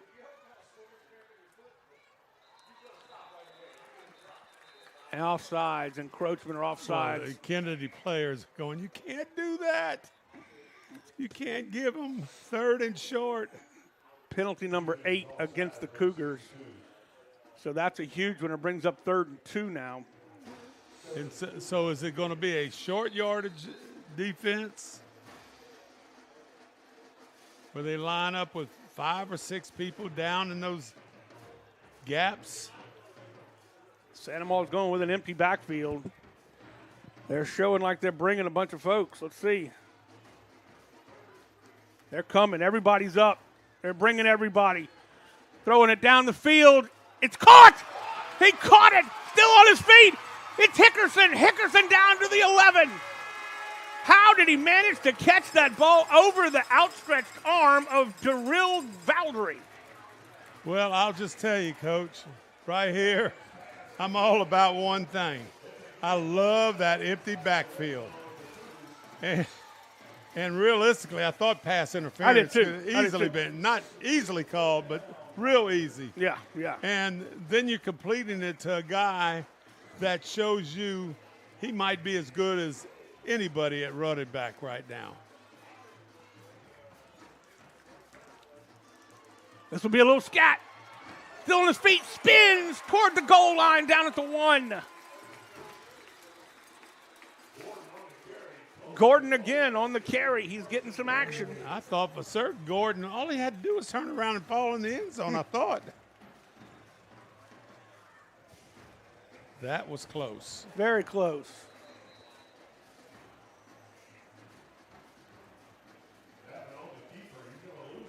Babin uses a couple of yards on the keeper. So, wow, he lost more than a few. All the way back to the 7-yard line, brings up 2nd and goal from the 7. Lost about 5 on that one. We're trying to catch him off guard. No tight end coming in late.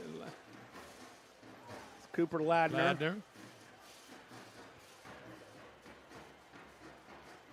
He got Blanchard to the bottom. And Ladner's lining up at tight end.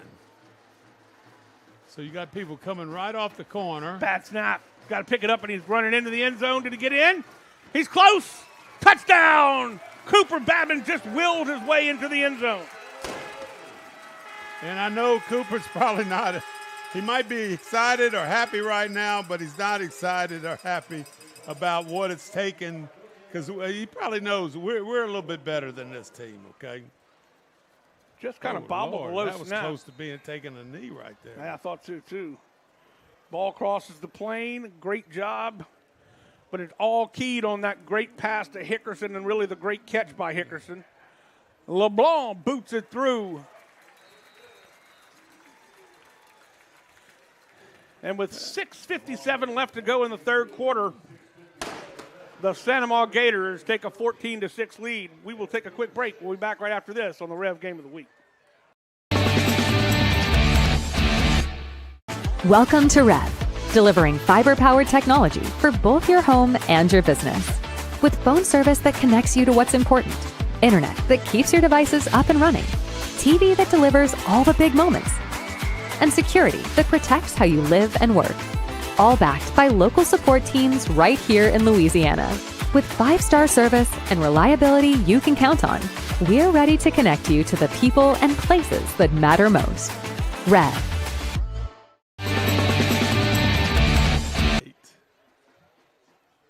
We're back. An incredible drive. It was a 6-play drive, 67 yards total, capped off by that 7-yard touchdown run by Cooper Babin after a little bit of an errant snap. LeBlanc will put his foot into it. Let's see if he keeps it away from Morgan. It's a shorter kick. It's going to bounce again. Beautifully done. Bounces up. But now he's got some running room. He outruns the coverage, and it's Morgan down the sidelines. Nobody's going to catch him. Nobody catches him. He's into the end zone, and just like that, we have a whole new ball game. That's exactly what happened a couple of times last week. No flags down. He just simply outran the coverage. Right there, they just didn't contain on that Kennedy right side did not contain right there. Good try by number 23, Henry Brown. But I mean, he looked like he had half the kickoff return all over trailing down the field. So just like that, they're going to go for one. This will be Gutierrez. Gutierrez misses not even misses. He just missed everything there. Tough play. So you know what you have to be thinking, Jimmy, is this. Kennedy's not going to go for an extra point. No. They're not going to go for a field goal. No. They're going to they're going to take chances here in the kicking game. So just like that, it was 14-6. Now it's 14-12 after a 65-yard kickoff return for a touchdown. And I thought the kick was good. It bounced high, and you had the same situation as the other kick. They just did not contain enough. And they had that wall, the same wall over there. They just not, he was able to get around that, and it was over with. But Morgan's not exactly slow. He's pretty darn quick. And he just put on the Jets. So Rizzuto and Hickerson will receive the kick. Let's see if they can return the favor. I would rather they drive down the field on a long 15-play drive and put it in the end zone.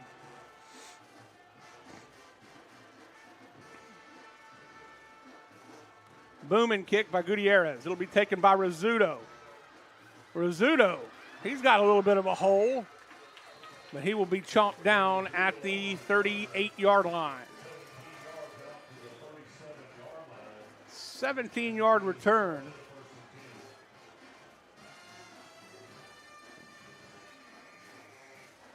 So, second possession of the second half for the offense for Sandoval. Well, that pass reception by Hickerson. Yep. Thing of beauty. That was huge. And I don't know how you're running that fast that you're able to turn around almost into a back pedal. All right. And you're catching the ball over the guy that looks like he's interfering with you to start with. Babin, 1st and 10. He'll pull it back, a little RPO, quick pass, and I think you got to throw that flag, and they do not. Thought he was all over him. Taylor was the intended receiver.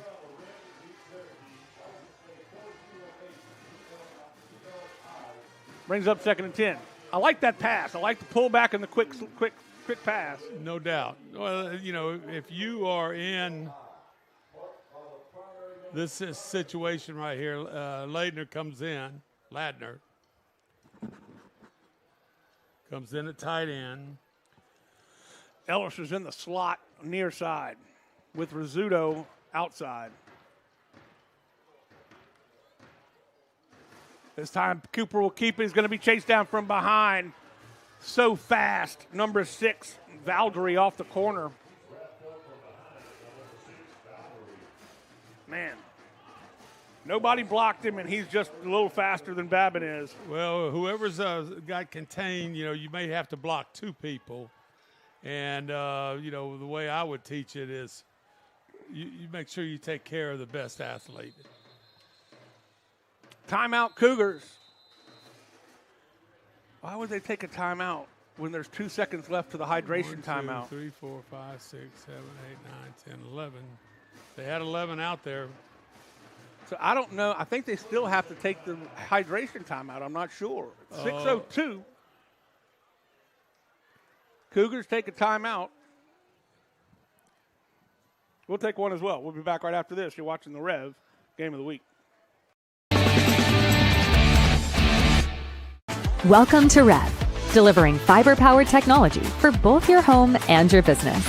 With phone service that connects you to what's important, internet that keeps your devices up and running, TV that delivers all the big moments, and security that protects how you live and work. All backed by local support teams right here in Louisiana. With 5-star service and reliability you can count on, we're ready to connect you to the people and places that matter most. REV. So they should run this 3rd down and 12 play and then take another timeout, the official hydration timeout. We'll see. But here we go. Hickerson flanking to the left side of Cooper. 4 receivers. Carter's in there looking like, nope, he drops back. Throws the football across the middle to Jermichael. He's got some room on the slant. A little post pattern flag route, and he is across the 40 to the 35-yard line, 36. Well, watch that going right across there. Nice protection. Good job on the throw. And nice job there by Jamaica, and then turning it up and getting a few more yards after that. Now we have the official hydration timeout, and since we have some time, next week is a big week for the Santa Maria Gators. It's homecoming week. Let's take a look at the homecoming court and all the festivities. There you see, great, got Miss Graham and Giat and Omer, Jane Bennett and Emma Young, Josie Leon, Addison Blanchard, Brooklyn LeBlanc, Ella Young, and Sophie Hernandez, Allie Cunningham, Riley Gonzalez, and Olivia Worsham. Congratulations to the homecoming court for 2025. And look at the festivities, Coach. You remember all this and how fun it was. Baby Gators in the Bayou dress as your younger self. Wow. On Tuesday at Swamp Pop, the 9th graders have to wear green, and everybody has a different color. Boogie Down the Bayou, 70s disco attire. You got lots of that from back in the day. Bayou Getaway, and Friday, of course, it's Bayou Vibes and Gator Pride, and then Saturday is the big dance. HOCO.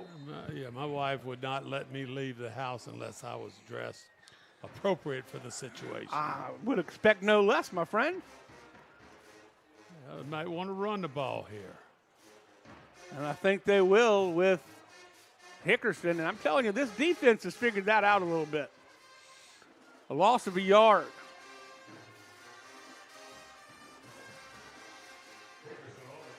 Jamaica will check back into the ball game.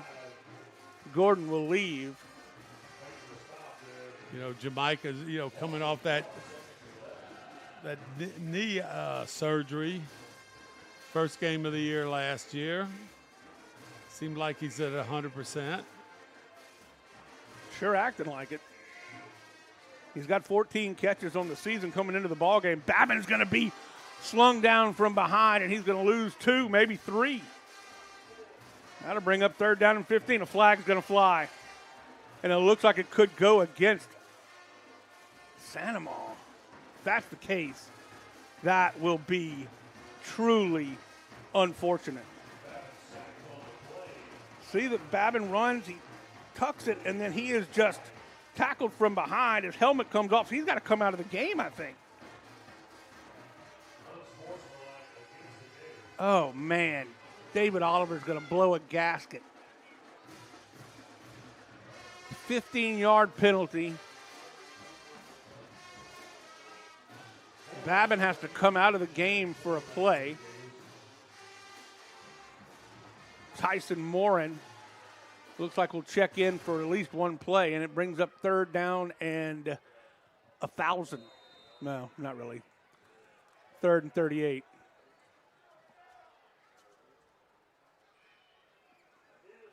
Well, I would be surprised if you didn't see anything but handoff to 25, Jordan Hickerson.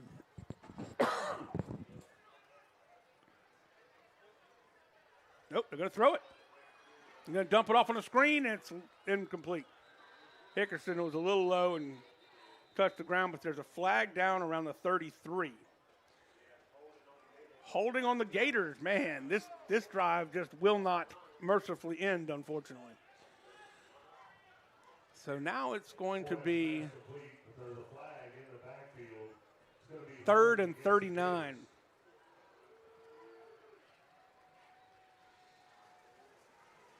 Decline, so it brings up 4th down. That's a smart play. Yes. So 4th and 29, and they'll punt this one away. Maybe. Babin's coming back on the field. Nope, changed his mind.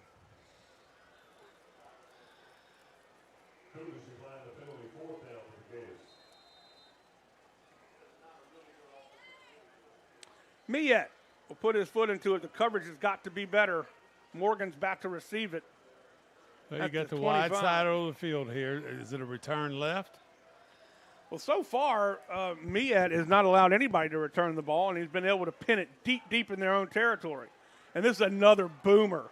Fair catch is called, and it bounces. I think it hit him. It drops right in one of the Kennedy players' laps. They're lucky as all get out. Called for a fair catch and then tried to back away from it. Watch it here. Didn't back enough away from it, that's for certain. Well, if you call for the fair catch it. It was right in his hands.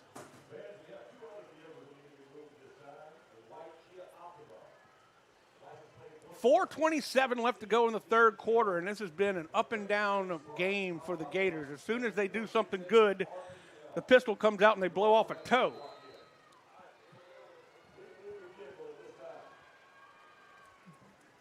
I've got them for 9 penalties. 115 yards in penalties last week, and they're approaching that this week. Handoff to Chelsea. Chelsea had that big run, and he's got some room. A flag will fly, and he's literally going to run straight out of bounds. We have a Santa Maria player down. I think it's going to be holding, though.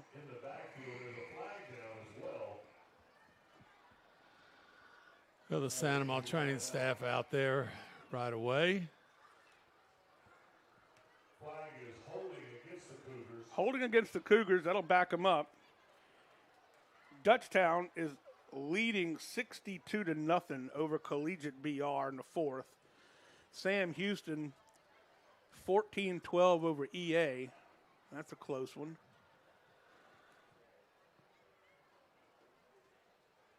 Oh, it's a final now. Excuse me, I'm sorry. So Dutchtown 62-0 is a final. In the fourth quarter is Sam Houston 14, EA 12. Let's take a break. We'll be back right after this on the REV Game of the Week.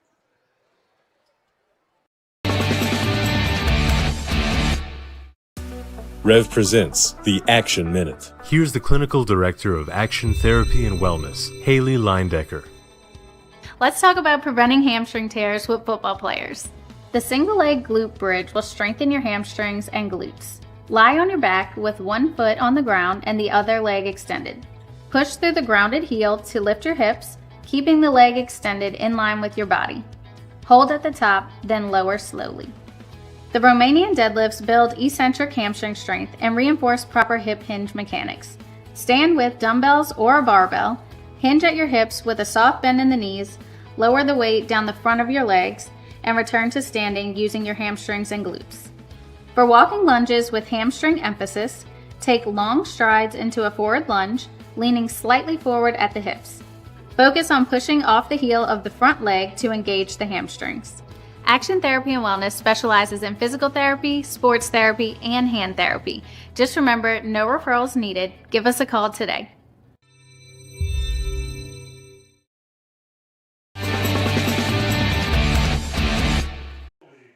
Kluot is the person that is down. He's coming off with some assistance. We hope it's nothing serious. He has been making some plays in the last little bit of this ball game.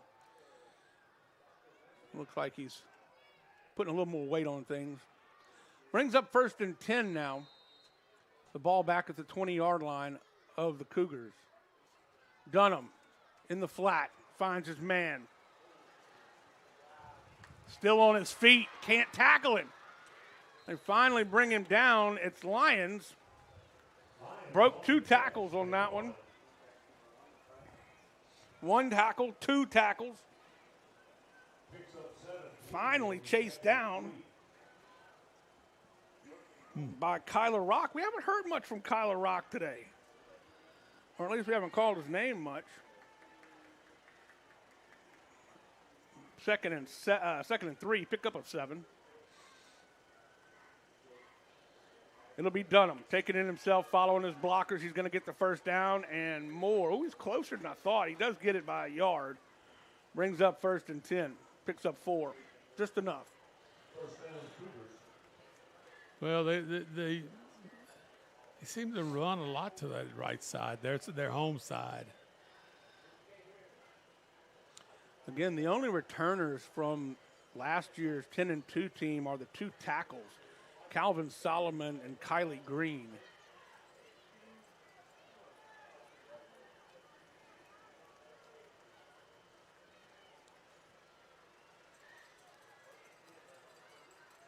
Pulling it back, trying to run it, being chased by Watley. Watley's going to get him from behind.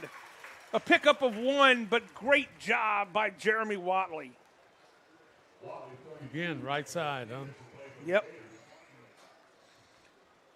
Watley comes into the game having 7 solo tackles and 13 assists.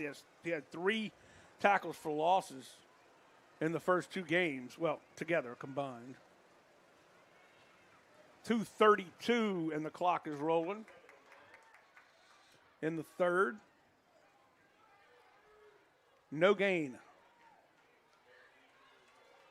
Or excuse me, a yard of gain. It's going to be Dunham looking for somebody to throw to. Across the middle. And it's broken up. He's separated from the football was Miet. Good job for Miet to play that one perfectly. Ronald Cash couldn't hang on. He was looking for some interference. Very good job by Miet right there. He came from behind, made that tackle, and stripped that ball. Good job for Dunham, too, to step up into the pocket as it was kind of collapsing around him. A big play here. Another big defensive play. The last time they had a big one, we got the interception, or Sanamaw got the interception. Kluot, who just came off the field injured, got that interception, ending a big drive. 3rd and 9. Dunham looking for some help. Going to be hit, still on his feet. Looks up downfield. It's overthrown, intended for Lions. And the defense holds, forcing another punt. Boy, I really thought Rock was going to get him, but he just couldn't quite. I tell you what, quarterback is quick. Yeah, he is. Extremely quick. Only a junior. You know, Coach Oliver, I mean, it's a 3A school. If they do the power rankings like they've been doing them, they'll get extra points playing a 5A school. Yeah, a lot of calculations, and Coach Elpage says every one of his non-district games is going to be taken by Miet at the 34. Miet is going to be corralled right there. They were going to give him to the 31. He loses 3 on the return. But every one of his non-district games are against 5A schools, and he does that intentionally because he really wants to test his players early to make sure that they're ready. And this is a very good 3A football team. And they only have a couple of home games. Right, yeah.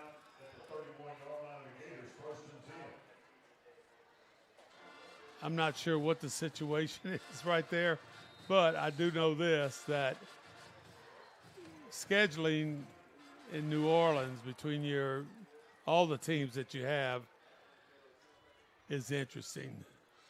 Big run this time by Gordon, and Gordon picks up 6. Yeah, it really is, because nobody has their own field. They're playing at Haas Memphis, or they're playing at Tad Gormley, or they're playing at 3 o'clock in the afternoon on a Saturday. Yeah, yeah, it's crazy. Pan American. I imagine you've been at a few stadiums down there. I have. I've called a few from Tad and all the other ones.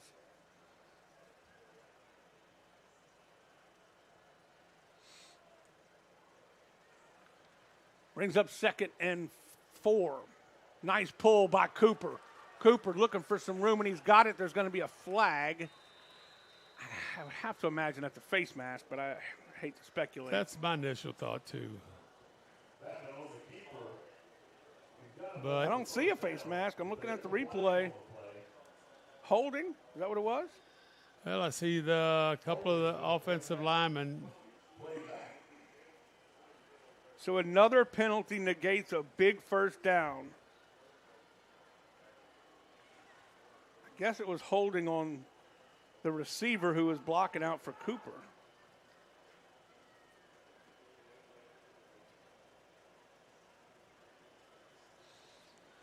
So instead of a first down, it'll be 2nd down and 12 or 13. Well, that was a pretty big play right there. Yeah. All right, let's see if we can remark it. Let's try again.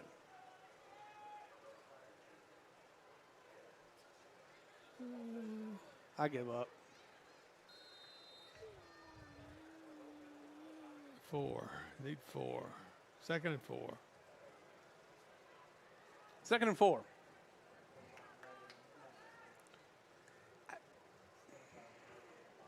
Clock's running. Under a minute to play in the third. Negates the first down.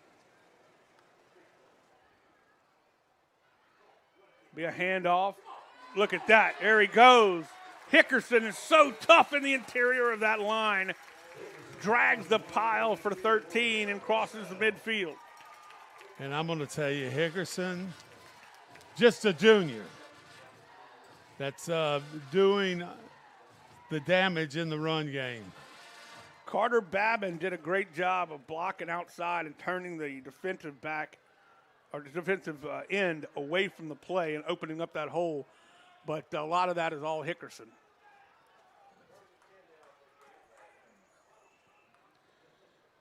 They're bringing it. Pulls it back by Babin. Babin's going to pitch it. Pitch it to Hickerson. Hickerson makes one man miss. He will be chased down from behind by Lewis. Briggs is down. First down for the Gators, but that would be a huge loss if Jace Briggs can't continue in this one. Yeah, outside plays, you know, when it's the A and B gap seems to be getting clogged up from time to time. You know, I think they've got the right answer right there with a little dive option. You've seen that a little here in the second half already.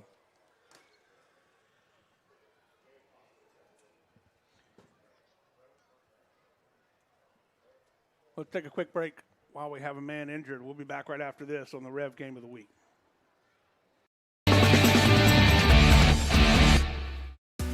Rev presents the Action Minute. Here's the Clinical Director of Action Therapy and Wellness, Haley Leindecker. Let's talk about preventing hamstring tears with football players. The single leg glute bridge will strengthen your hamstrings and glutes. Lie on your back with one foot on the ground and the other leg extended. Push through the grounded heel to lift your hips, keeping the leg extended in line with your body. Hold at the top, then lower slowly. The Romanian deadlifts build eccentric hamstring strength and reinforce proper hip hinge mechanics. Stand with dumbbells or a barbell, hinge at your hips with a soft bend in the knees, lower the weight down the front of your legs, and return to standing using your hamstrings and glutes. For walking lunges with hamstring emphasis, take long strides into a forward lunge, leaning slightly forward at the hips. Focus on pushing off the heel of the front leg to engage the hamstrings. Action Therapy and Wellness specializes in physical therapy, sports therapy, and hand therapy. Just remember, no referrals needed. Give us a call today.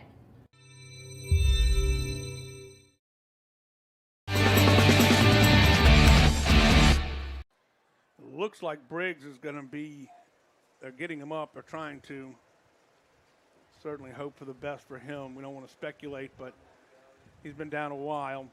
Quick scoring update, East Ascension has taken the lead over Sam Houston 18-14 in the fourth. Boy, that would be great if they could come away with a victory there. And I'm not real certain about Sam Houston. You know, I don't know. It's not that I hate to say it, but when I think of Sam Houston, I think of, you know, the success they've had in girls softball, you know. You're sitting over there, you're kind of on an island. I would assume that more and more people are moving in the Sam Houston area if they want to get out of the Baton Rouge area. He's not putting any weight on that left leg as Briggs, and we certainly hate to see that, and we hope that it's nothing as serious as it possibly could look. So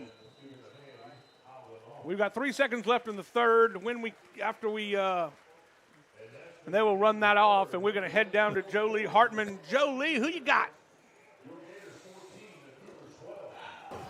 All right, so we're back down here on the field, about to go into the fourth quarter, and I am with English teacher and Santa Maria High's newspaper, the Gator Data sponsor, Mr. Andrew Green. So, Mr. Green, I have some questions for you about homecoming. Okay. So why do you think traditions like homecoming is important to the school and the community? Well, I think it's always about the culture that we establish here at Santa Maria and celebrating it every year and making sure that positive culture is perpetuated year every year. So.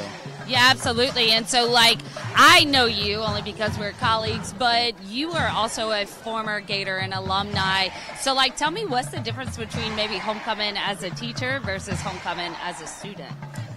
Well, I was a student such a long time ago. It's hard to remember those moments, but I get to enjoy it now as an alumni, and those moments come back to me, but I get to enjoy it with my wife, too. She's an old alumni, and we get to work together and kind of relive these memories that we had then with our current students and past students. It's a great time. Well, thank you so much for coming back and kind of giving that Gator Nation your experience of high school every single day. So down here from the grounds of the pit. We're going into the fourth quarter. Back up to you guys.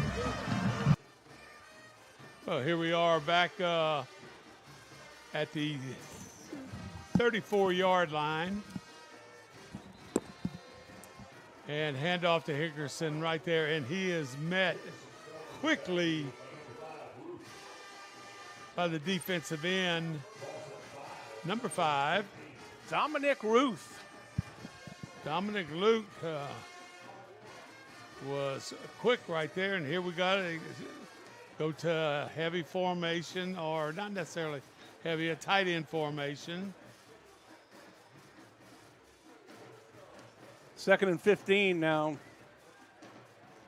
Just underway in the fourth quarter. It's been an exciting football game, and it's been a close one. 14-12. The Gators leading, bringing the linebackers up, and Hickerson dropped the ball. It wasn't Hickerson, excuse me, it was Gordon. He picked it up.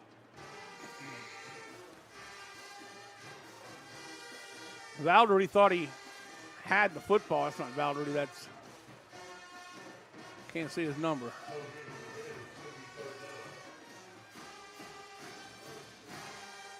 Isaiah Jasmine thought he had the fumble. 3rd and 15.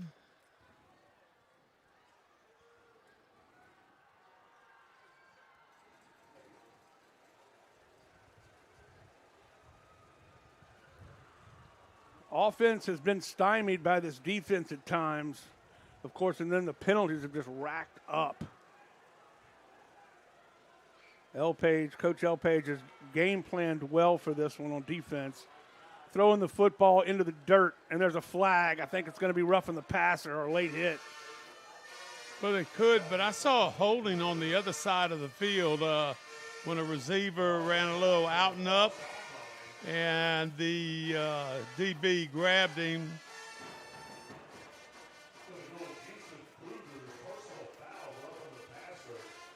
It is roughing the passer. Looks like Babin is down on the sideline. He's okay. A little slow to get up. So that'll be a 15-yarder. And if it is, that might be very close to a first down. And I don't think it's an automatic. This is going to be a half a yard short or less. They're moving the chains, it appears. Nope. He's going back. He is. You're exactly right. Half a yard. I think you don't have in National Federation rules automatic first downs. Yeah. Yeah. A little confusion. Ladner comes on and then comes off again. Gordon will check in. 3rd and half a yard. I think the only time you can do that is some personal foul penalty where it turns into an automatic first down. Basically, the only way you get a first down is you got to earn it. That's right.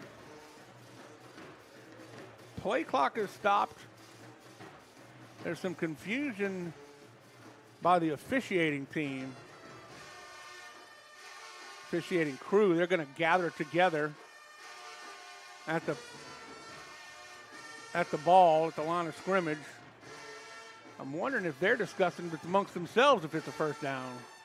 Oh, there's somebody else is coming on. Another official, back judge is coming on to talk about it as well. I tell you what. That is a full-on huddle. Okay. There's definitely some issues. The referee, John Brinlett, has called an official timeout. He's going over to talk to Coach L. Page.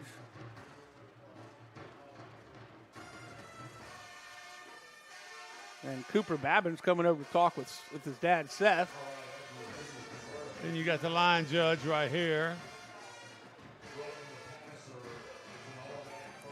So it is an automatic first down. That was their question. They were questioning just like we were questioning, except the officials shouldn't know right off the bat.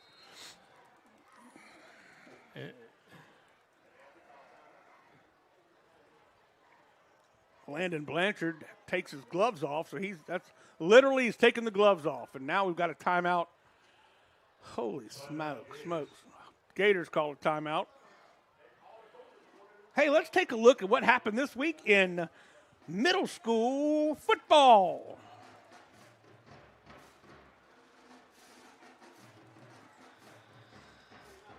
Well, here we go. Middle school football each and every week. We're basically about a third of the way through the season. Central over Lori, 8-0.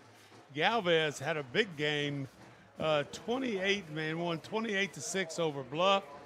Lake 21-0 over Prairieville. Dutchtown 14-12, and that's in double overtime. And, all the games are played at the high school stadiums.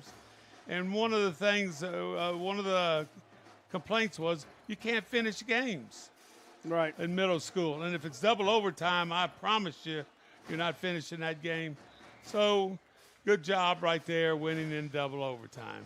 So we got a little intel from our great cameraman, Jake Big Tony of Wazan, that the officials said that the Sanamaw Gators called a timeout when Sanamaw said we didn't call a timeout.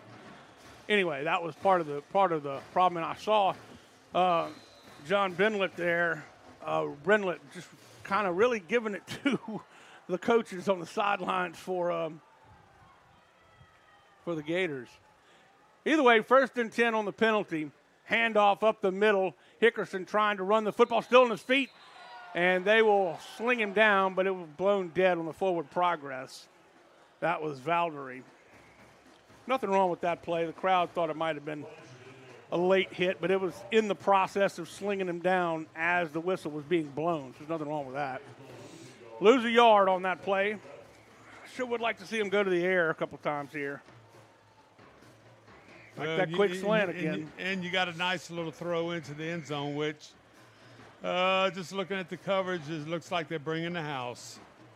It's going to be pure man-to-man. That's what I see. And this would be your throw down here. Well, they've given him trouble with that all night long. Here's the throw down the seam, and it's incomplete, and the flag will fly. It'll be interference. Well, here comes another one on the fly. Just down the seam. Had to throw it quickly because the corners were coming after him. Well, I'm going to tell you what, Cooper did a great job right there. I'm sure they were bringing more than you had people to block them, and he kind of got out of the way of the situation, allowed for the play to kind of happen, and threw it down there. And in the process, it just seems like there's just a number of penalties deciding this game in a lot of ways. I agree with you. Half the distance to the goal. Same thing. Well, so it's 2nd and 1 now.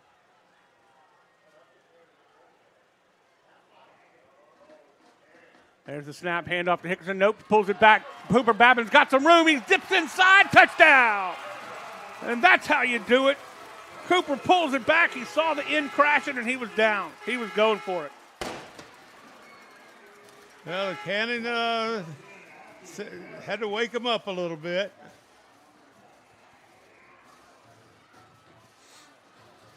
So 20-12, 9:07 left to go in the ball game. The key will be to guard against another letdown in the coverage. Yeah, but this point right here is extremely important. You're right. Another penalty against Sanamaw. Didn't see it. East Ascension's ahead of Sam Houston, 25-14 with right under 2 minutes left in that game. So it's unsportsmanlike conduct. It'll be assessed on the kickoff. It was against the Gators. And I saw the official telling Coach Babin on the sideline, I don't know, the ball was thrown or whatever, tossed up in the air. So it's not being assessed on the kickoff. It's being assessed on the extra point. And like you said, this is a big extra point. I don't really know who made that decision, but that is a smart decision right there, because if you don't get this, if you make this, it's going to be a big advantage. 30-yard extra point, plenty of leg, and it's good. It's good. Big play right Paxton there. LeBlanc is just exceptional when he kicks that football. I'm telling you, that was big time. We'll take a break. When we come back, 21-12 is the score. You're watching the Rev Game of the Week. Welcome to REV, delivering fiber-powered technology for both your home and your business. With phone service that connects you to what's important, internet that keeps your devices up and running, TV that delivers all the big moments, and security that protects how you live and work. All backed by local support teams right here in Louisiana. With 5-star service and reliability you can count on, we're ready to connect you to the people and places that matter most. REV. All right, time for the kick coverage to do their jobs. And let's just see where this is going to be returned. If it's like I think they're going to return left. I may be wrong. They keep it away from number 12, and it'll go out of bounds. Great field position at the 35-yard line, but it's better than a touchdown. It was Chelsea running over to possibly catch it, but he decided wisely to let it go out of bounds. So 9:07 left to go, here in the ball game. Great games coming up next week. It's going to be Prairieville at Dutchtown, and back here for homecoming. Santa Ma's homecoming. Of course, all the festivities happening for homecoming. It'll be Scotlandville coming in here. The Eagles. So they're going to kick it again. Smart play. Why are they kicking? Yeah, you got to back it up at least 5.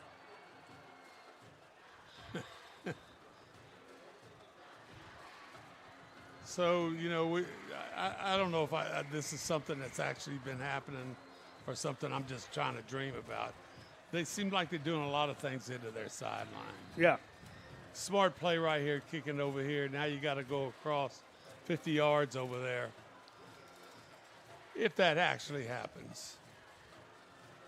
Or maybe they're kicking to the lesser of two evils back here. Kenny Chelsea is number 8. He's at the bottom of your screen. It's going to be a little squibber. It will be taken and fallen on, so they even have better field position than if they had taken the penalty. Nice job by 72 Kylie Green to fall on it. 1st and 10 for the Cougars. Time running short here. They'll have it at their own 42. I like the deal with the squib kick. Some different things can happen to that ball. Oh, yeah.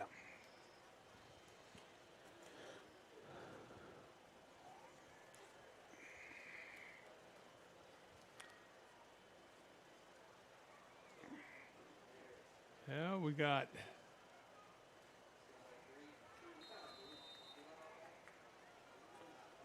the defense has been pretty darn good tonight. Much better than we saw them against Cecilia. Let's see if they can wreak havoc here. Going deep. It's Dunham. He's got a man. Up in the air. It's knocked away. And the flag's going to come down, and I don't know about that one. Oh, that looked like great coverage by Clarence Jackson. I thought he let him catch it and then banked and grabbed it and just kind of pushed it out of his arm. Watch here. He's not touching him. Oh, he's holding his waist. Yeah. Man, that's rough. That is rough. It's still, to me, pretty decent coverage and excellent effort. Watch him here. He's got him barely by the shirt underneath his armpit. So that'll be a 1st down. Penalty number 11 for Santa Ma. And they're not little ones. It's not like they're getting a bunch of false starts. Into Santa Ma territory at the 44. Make it the 43.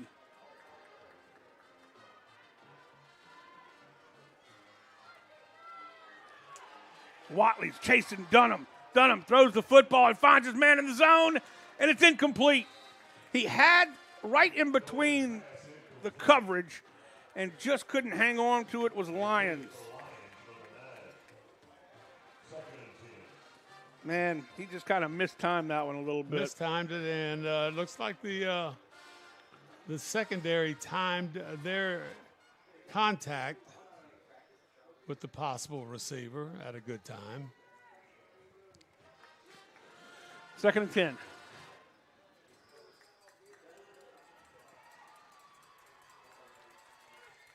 Dunham drops, slings it up in the air, flag down by the line of scrimmage. It goes through the arms of number 12, I believe. That's Jalen Morgan.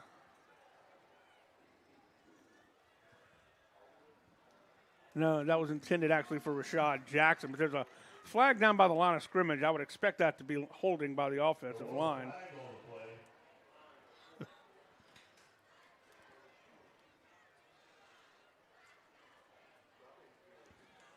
Well, both teams are tit for tat on penalties. They each have 11.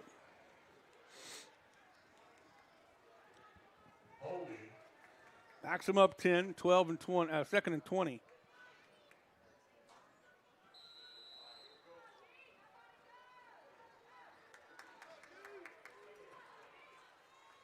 See if we can have a clean play this time. Looking for somebody to throw to, and Watley's going to sling him down hard. Jeremy Watley comes through untouched for a big sack. Big play by Watley right here. Quarterback just never really saw him. In fact, Watley said, I tell you what, I'm coming through here. You better move out. And I think I saw that running back. He kind of made a little motion at him, and that was about it. He shed Kenny Chelsea like a dirty shirt. way, way back to the 35-yard line. They've got to get to the 34 on the other side of the field for a first down. It's 3rd and 27. Throwing the football and finds a man. It's caught. He might have a chance, and he's going to be a little short, but he picked up a lot of yards there. Picked up about 20. I tell you what, that's a major league throw right there, man. Looked like it curled up at about 25 yards. Brandon Bowles, it actually didn't get it quite as far as I thought, but he still picked up a chunk of change. Brings up 4th down and 8. This is a big play right here. It's a big play for both teams. 4th and 8.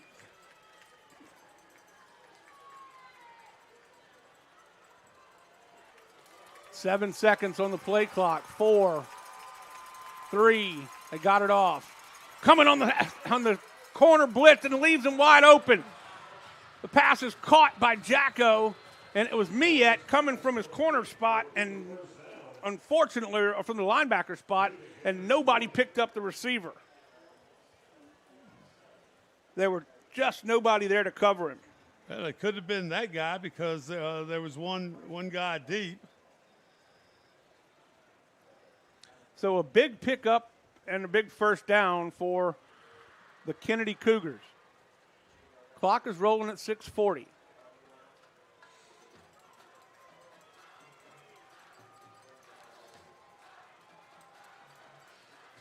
I am impressed with this first-year quarterback. He's a junior, but Dunham has done well. There's another throw. Hit as he throws, and it's intercepted at the goal line. Into the end zone, and they take over. Schoenberg comes up with the big INT. A lot of that had to do with the fact that he was hit as soon as he threw the football, too. Who made the contact on the quarterback? I don't know. I didn't see that. Any way to replay that?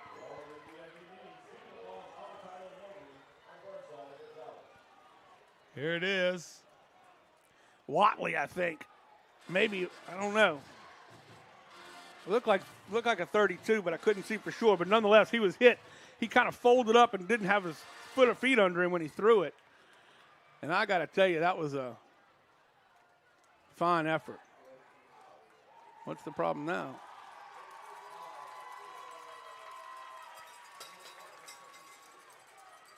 Should have a 1st and 10 from the 20. A touchback in the end zone on the interception. 1st and 10 for the Gators from their 20. Well, 2 interceptions so far in the ball game.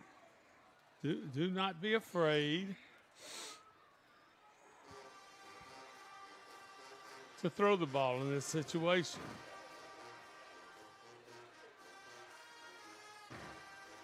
Cooper pulls it back the same way he scored a little bit ago. Kicks it outside. He's got some room, tries to stiff arm his way, and he's pushed out of bounds by number 22 that time. Well, watch this little zone read. Watch that defensive end come in. Well, no, take that back. They were pulling right there, and he got on the outside. Augustin pushes him out of bounds, but not before he picked up a 1st down.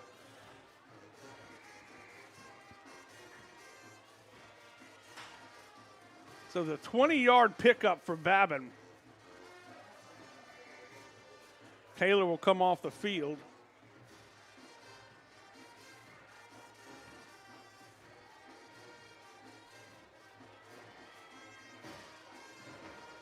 They're bringing him. Handoff, little hole up the middle, and of course Hickerson's going to find the daylight. Pick up a 7. Seemed like they're running that clock, right down as long as you possibly can. 2 plays per minute almost. We are going to head down. If we have the hydration timeout, we'll head down to Jolie Hartman with the pit crew. Jolie?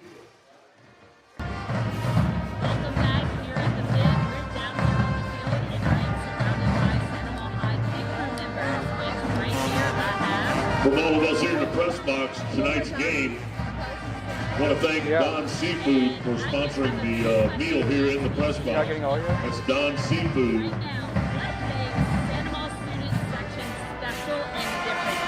Definitely it brings us together and helps us become our teams and we can get it. And our no, I don't know which one's internal. Yeah. I love the people. I love the undergraduate and student section too. They all have to get better. Yeah, so if you could give any underclassmen advice on being pit crew, when they're a senior, what advice would you give underclassmen? Don't be scared. Like, show out, go forward. Don't be scared because if you're a senior, it's a good time to charge. Absolutely. And don't let anybody tell you can't do it. Absolutely. And don't fall into peer pressure either. Yeah, absolutely. Is there any game you're looking forward to that's coming up? EA Day. What about homecoming? Are you ready for next year? Definitely. All right, well, guys, thank you so much for joining me, and have a great rest of your senior year. My name is Jolie Hartman. You're watching REV Game of the Week live from the pit. Back up to you guys. Thanks, Jolie. Great job all night long, bringing us those great interviews with the Hall of Fame inductees, and of course, with Principal Christina Carter, getting ready for homecoming this week. Handoff on the counter. Nice job for Hickerson. Hickerson still on his feet. Finally brought down by Kenny Tyler. Another big run for Hickerson, and they are just starting to take over offensively. Well, Hickerson does not.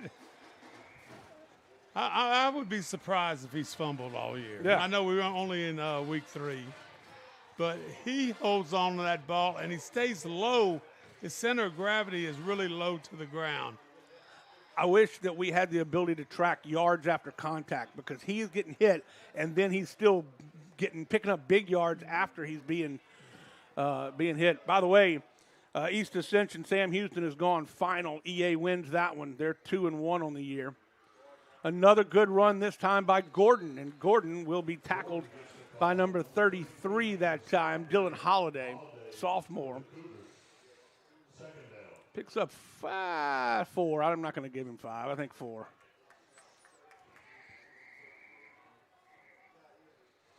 Clock rolling, just under 5 minutes.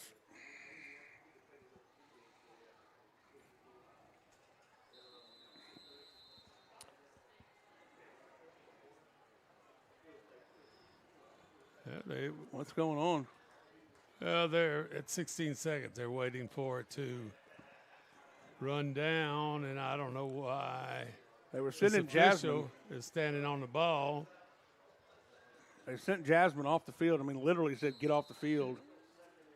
So the clock ought to be running here. Okay, there you go. You don't snap. You don't snap the ball. Glapion checks in for. Oh, Cooper's got a big hole again. They bid on the fake. Cooper runs over a couple of Cougars, and Cooper gets the first down inside the red zone to the 17-yard line. Well, watch that. Oh, did they ever bite? Beautiful read right there. Everybody crashed on Hickerson. I mean, you know, what I'm looking at, he's got two hands on the ball, on the middle of the ball, and he's reading and meshing all the way into that line of scrimmage.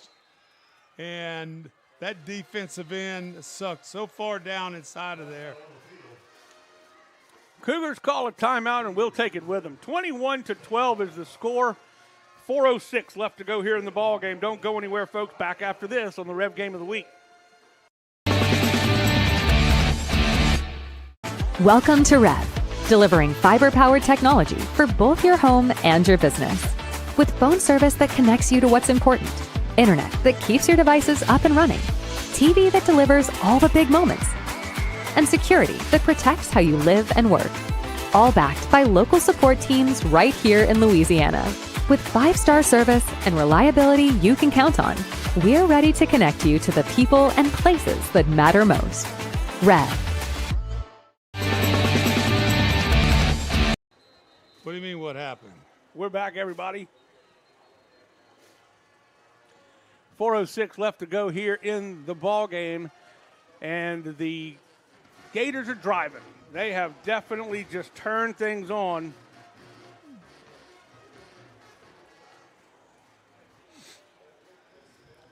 And it has been Cooper Babin doing exactly what he is supposed to do, and that is read the defense, make good, quick, sound decisions, and then make them pay for it. And then you got a tight end on either side. Hickerson picks his way through. Offensive line does their job. Doesn't need much daylight. All he needs is a little tiny bit, and he gets it to the 10-yard line. Well, and look, the tight end's on that backside, and so Cooper doesn't have to worry about somebody coming in from behind him. That tight end's going to protect that on the backside. We have a player down. Let's take a look at our homecoming festivities once again, and then we'll take a look at the pictures of our homecoming court. Lots of things going on. Every single day is a day, and there's our homecoming court. Miss Jessica, Gracie, Addie, Emma, and Jane.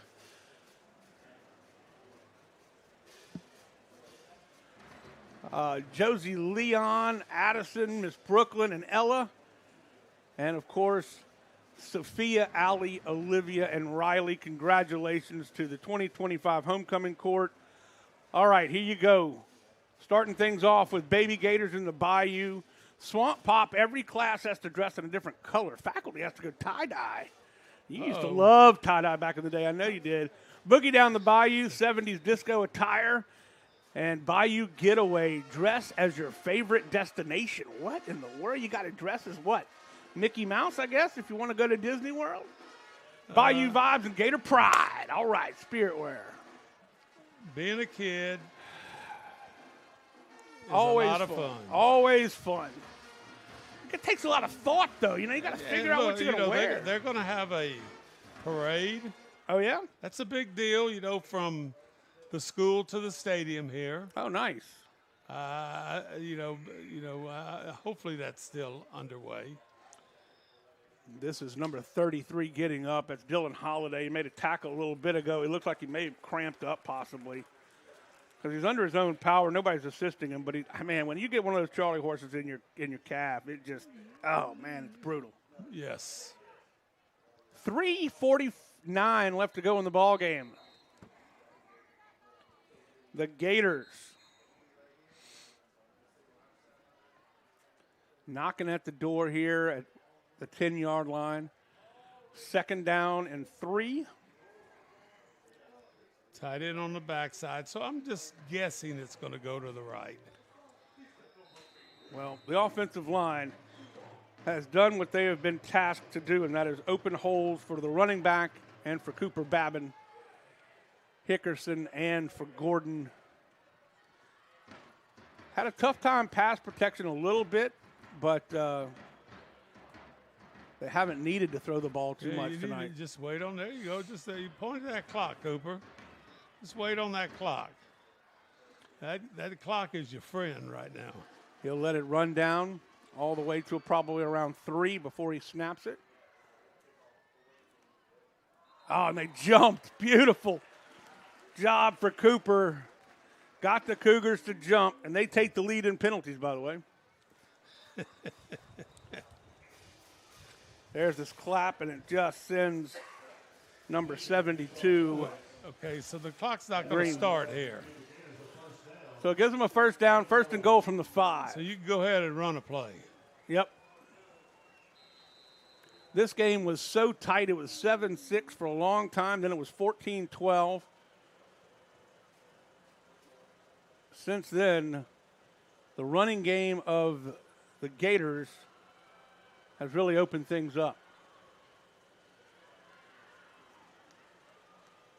They're bringing it. It'll pull back. Nope, he gives it to Hickerson, and Hickerson's going to get chopped down at about the line of scrimmage. He might have gotten a half a yard.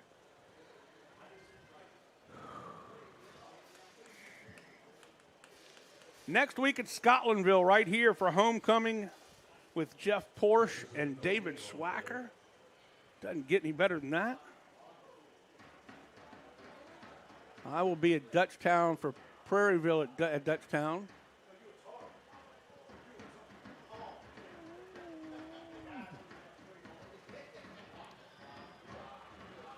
Clock ticking down. A lot of time being used right here. Whistle blows the play dead. I'm not sure, but there was a lot of. Well, I saw it, and I don't see a flag down because of it. 62 for the Gators. Sam Palacios. He was having some fun blocking. And the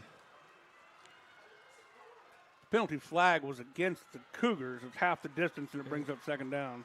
And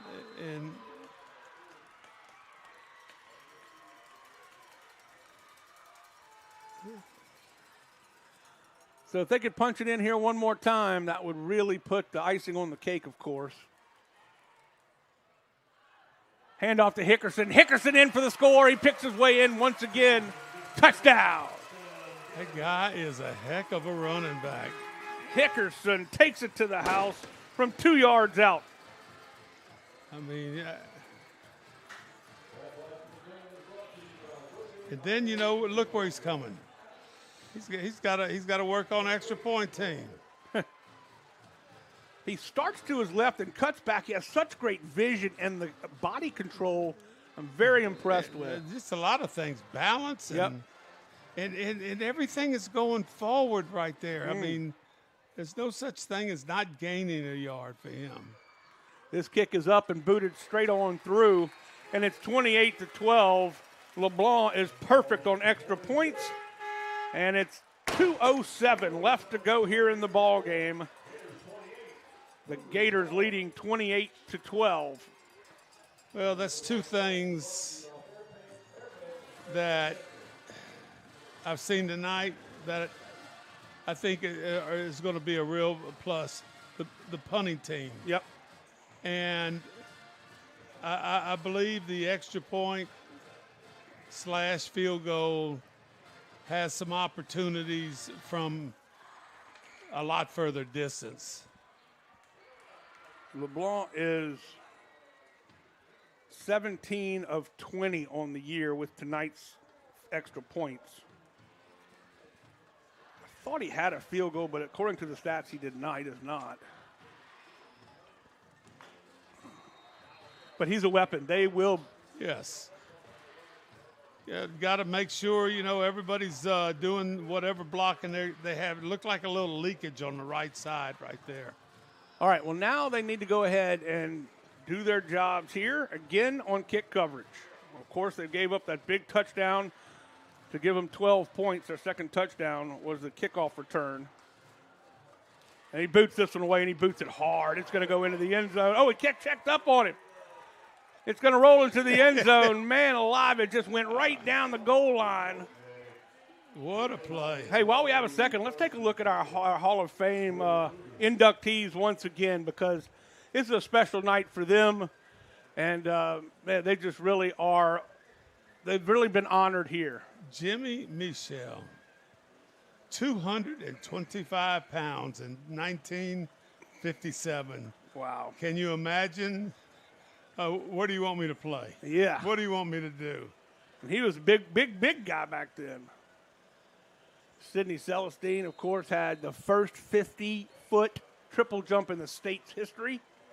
I don't know who his coach was. Just I do. His name was David Swacker. Outstanding. Also a Hall of Famer. We had some fun. Dropping back. Dunham hit as he throws. The pass incomplete. Good coverage by Miette on number 12. Everybody Morgan. wants pass interference. I've seen more pass interference tonight than I've seen in a while. Yeah. Here's the replay. Kind of did get his arm around him. I'm not sure that prevented him from making the catch, but we're at the 2-minute mark. You know, it's amazing if you're a DB, you know they're throwing the ball. Right. So. Uh-oh. Flag. Wow. False start. That's penalty 13. Santa Maria has 11. The only thing they've trailed in tonight. And look, I'm going to just tell you, pass defense is tough. Yeah, no question. It is tough. It's tough at every level, but at high school, when you have some good stuff being thrown at you. Rock giving chase. Downfield. Did he catch it? He did. Check that. That was Devin Duplessis.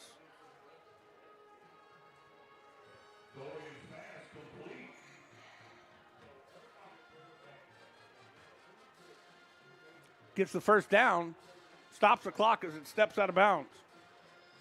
The Cougars have one timeout, and so do the Santa Maria Gators. Santa Maria's not going to call a timeout, but the Cougars do have one timeout.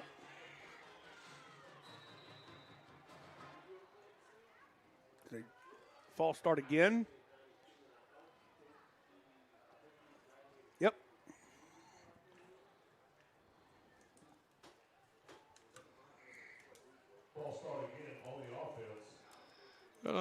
I'm going to just tell you. What you think of Santa Maria's defense tonight? I think they have really improved or made some adjustments and done very well tonight. I'm just telling you, you know, a lot of good things happened, I think, defensively tonight. Jacoby Davis was a big loss last week. He's out for the year at nose guard, but Noah Jenkins played well. Incomplete. He had a man open looking for Jacko. You know, I know you got a AAA school here, but you have athletes all over. You know, and last week it wasn't the passing so much as it was the run game, right. You know, that CC had. But, you know, they, of course, you know, they had some big plays also in the passing game.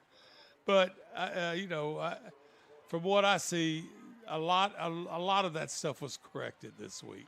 Well, I also think that Coach Elpage and his staff did a good job of scheming and planning their defense for the Gator offense, because they gave Cooper some trouble in the passing game. Good job for Miette to undercut and upend Dunham. Well, Dunham right here, I'm going to tell you, when they get their legs under them, you know, because there's a lot of running going out there tonight.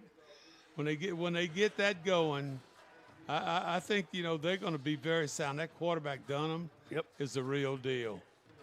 Offensive line has done well for the Cougars as well. Nice pass that time, and separated from the football. Nice job by Schoenberg. It was definitely an incomplete pass. He didn't make a football move after the catch, but that was all Schoenberg putting the lumber on Jacko. Finds a soft spot in the zone, and then boom! Good night. Sweet Prince. That was an excellent defensive play right there. But wait, there's more. What happened?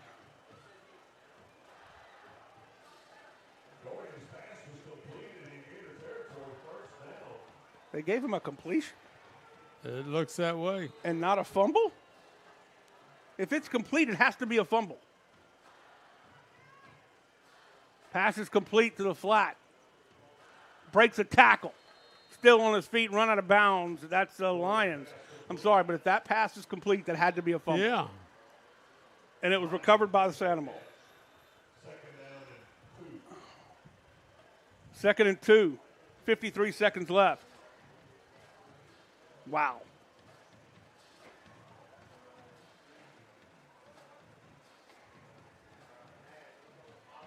Kennedy with 1 timeout. The Gators with 2. Dropping back, going for it all.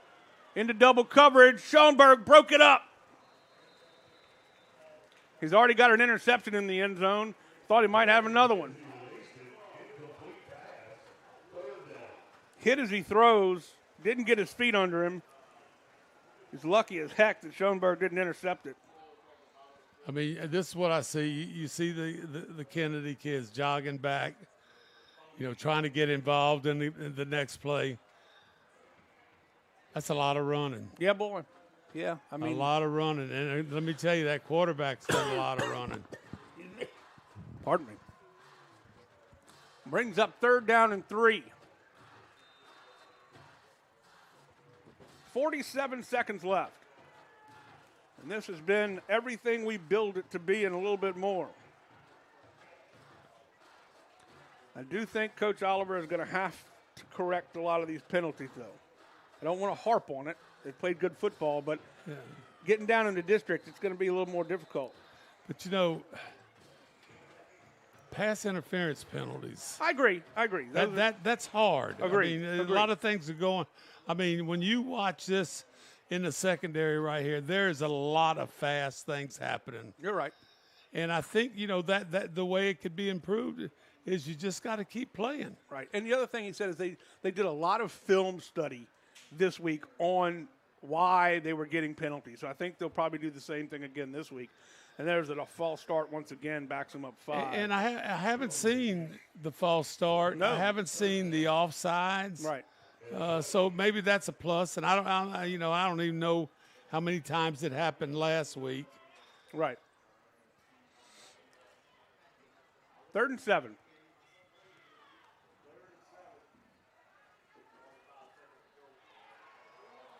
Got away from him, still on his feet and runs out of bounds, gets the 1st down and more, up to the 31-yard line.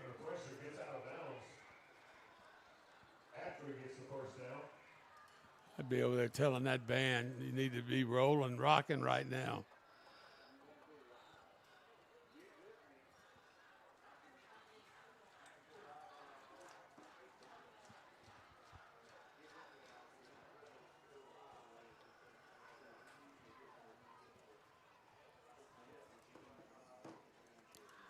Empty backfield. Hadn't seen that maybe once. Throws the football. Nice ball. Oh, he had him in stride. That's on number 12, I'm afraid. That was a major league chunk right there, man. That was – Morgan had to catch that football. He hit him in stride, in the hands. Yeah. That's unfortunate because that was a beautifully thrown football by Dunham. It's going to be a long 34 seconds, I believe. You aren't kidding, my friend. Might as well settle in.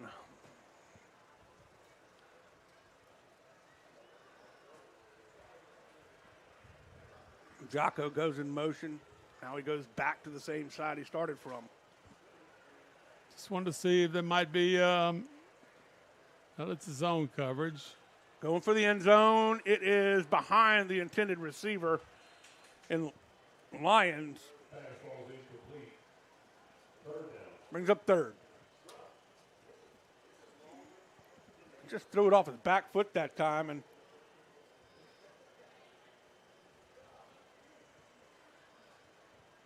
Well, you pretty much know if you're in the secondary of the Gators, the ball's going to be probably thrown in the end zone. Dropping back, dumps it off. Good diving effort. Catch is made. First down. So there's still some life in these Cougars. They're going to come up a little bit short, but they're not giving up, and you got to hand it to them for that. First and 10 from the 14. They clock it. 14 seconds left. They'll have one, maybe two plays. Still got a timeout. Good point.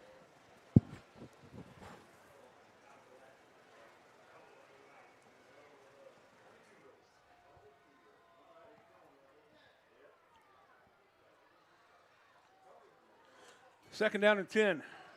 They can get a first down at the 4, but they've only got 14 ticks left. And you got an empty situation. Dunham is waiting for somebody to get on the field. Now they got two more guys on the field. They got to hurry. 3, 2. Got it off just in time. Hard strike, and he almost knocked him over, and there's no way that Jocko could have missed that, and it was right in his hands, and he saw it pay dirt, took his eye off the ball, and unfortunately it falls to the turf. Man, put a little mustard on this one. I tell you what, they got a big time player in the quarterback. Yeah, he can go. 9 seconds.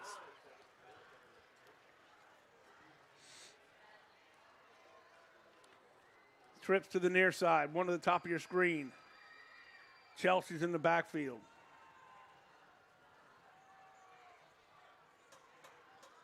They're switching some people. We got a 5-yard penalty. Did they get a timeout in time? Nope. No way a game. So that backs them up.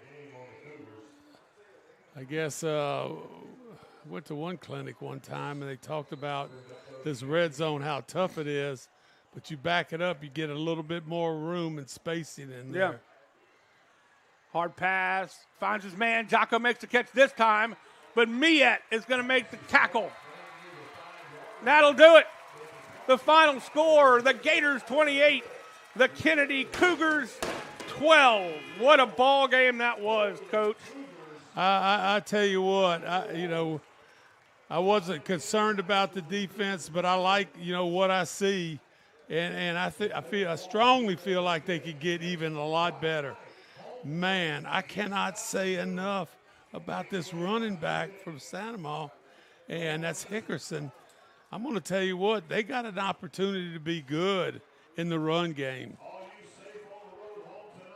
Absolutely, and you know what? We can talk about this in a second, but they last week it was the passing game that was so good. This week they didn't do a lot of passing, but the run game came in and was so good, just like you were talking about Hickerson. We're going to take a quick break. When we come back, we'll have the alma mater. Don't go anywhere, folks. We'll be back right after this on the Rev Game of the Week. Welcome to REV, delivering fiber-powered technology for both your home and your business. With phone service that connects you to what's important, internet that keeps your devices up and running, TV that delivers all the big moments, and security that protects how you live and work. All backed by local support teams right here in Louisiana.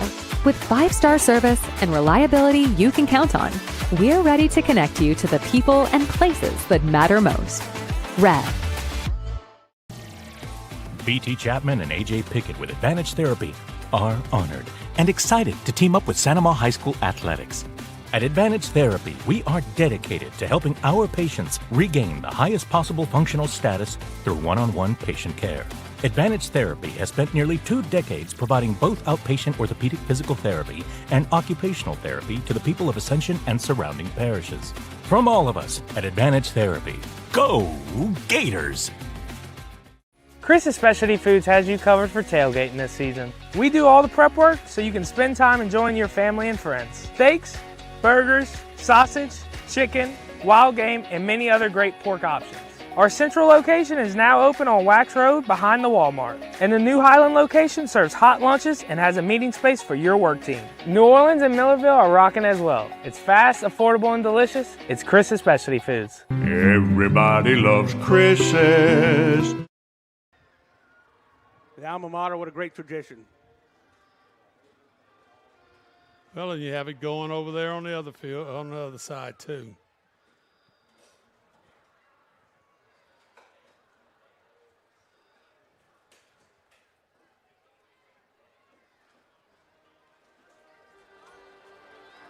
There it goes.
Great way to end Hall of Fame night, middle school night, and to kick off homecoming week, Coach. 28-12 victory. It can only happen during football season and here in a great parish at a great high school in Santa Maria. So, without question. No doubt about that. You look out there and you see kids having fun. That's right. In a community that supports them and they support each other, and that's a wonderful thing to see. Coach, that's going to do it for us. We want to thank our great camera crew, Drake, Big Tony, Vlazan, Jackson Fisher, our director, Nolan Wagasback, of course, back in master control. Couldn't do it without him, Lyle Boudreau. I want to thank our sideline reporter, Jolie Hartman, and, of course, our very own Hall of Famer, David Swacker, for myself, Jimmy Frederick. The Gators come away with it 28-12. Good night, everybody. See you next week. REV presents the Action Minute. Here's the Clinical Director of Action Therapy and Wellness, Haley Leindecker. Let's talk about preventing hamstring tears with football players. The single leg glute bridge will strengthen your hamstrings and glutes. Lie on your back with one foot on the ground and the other leg extended. Push through the grounded heel to lift your hips, keeping the leg extended in line with your body. Hold at the top, then lower slowly. The Romanian deadlifts build eccentric hamstring strength and reinforce proper hip hinge mechanics. Stand with dumbbells or a barbell, hinge at your hips with a soft bend in the knees, lower the weight down the front of your legs, and return to standing using your hamstrings and glutes. For walking lunges with hamstring emphasis, take long strides into a forward lunge, leaning slightly forward at the hips. Focus on pushing off the heel of the front leg to engage the hamstrings. Action Therapy and Wellness specializes in physical therapy, sports therapy, and hand therapy. Just remember, no referrals needed. Give us a call today. Supreme service, supreme selection, and supreme savings are all at Supreme Chevy and Gonzalez. Shop Silverado, Tahoe, and Suburban, Traverse, Trax, and more. Win every time when you ride with the winning team at Supreme Chevy and Gonzalez. 90 years. It's not just a number. It's decades of dedication to great service. The local team at REV has been serving Louisiana families and businesses for generations. Our people have the experience to deliver a superior network, which gives you the speed and reliability to live your best life and get more done at work. We're here for your home and your business. You can count on REV. 90 years of building connections.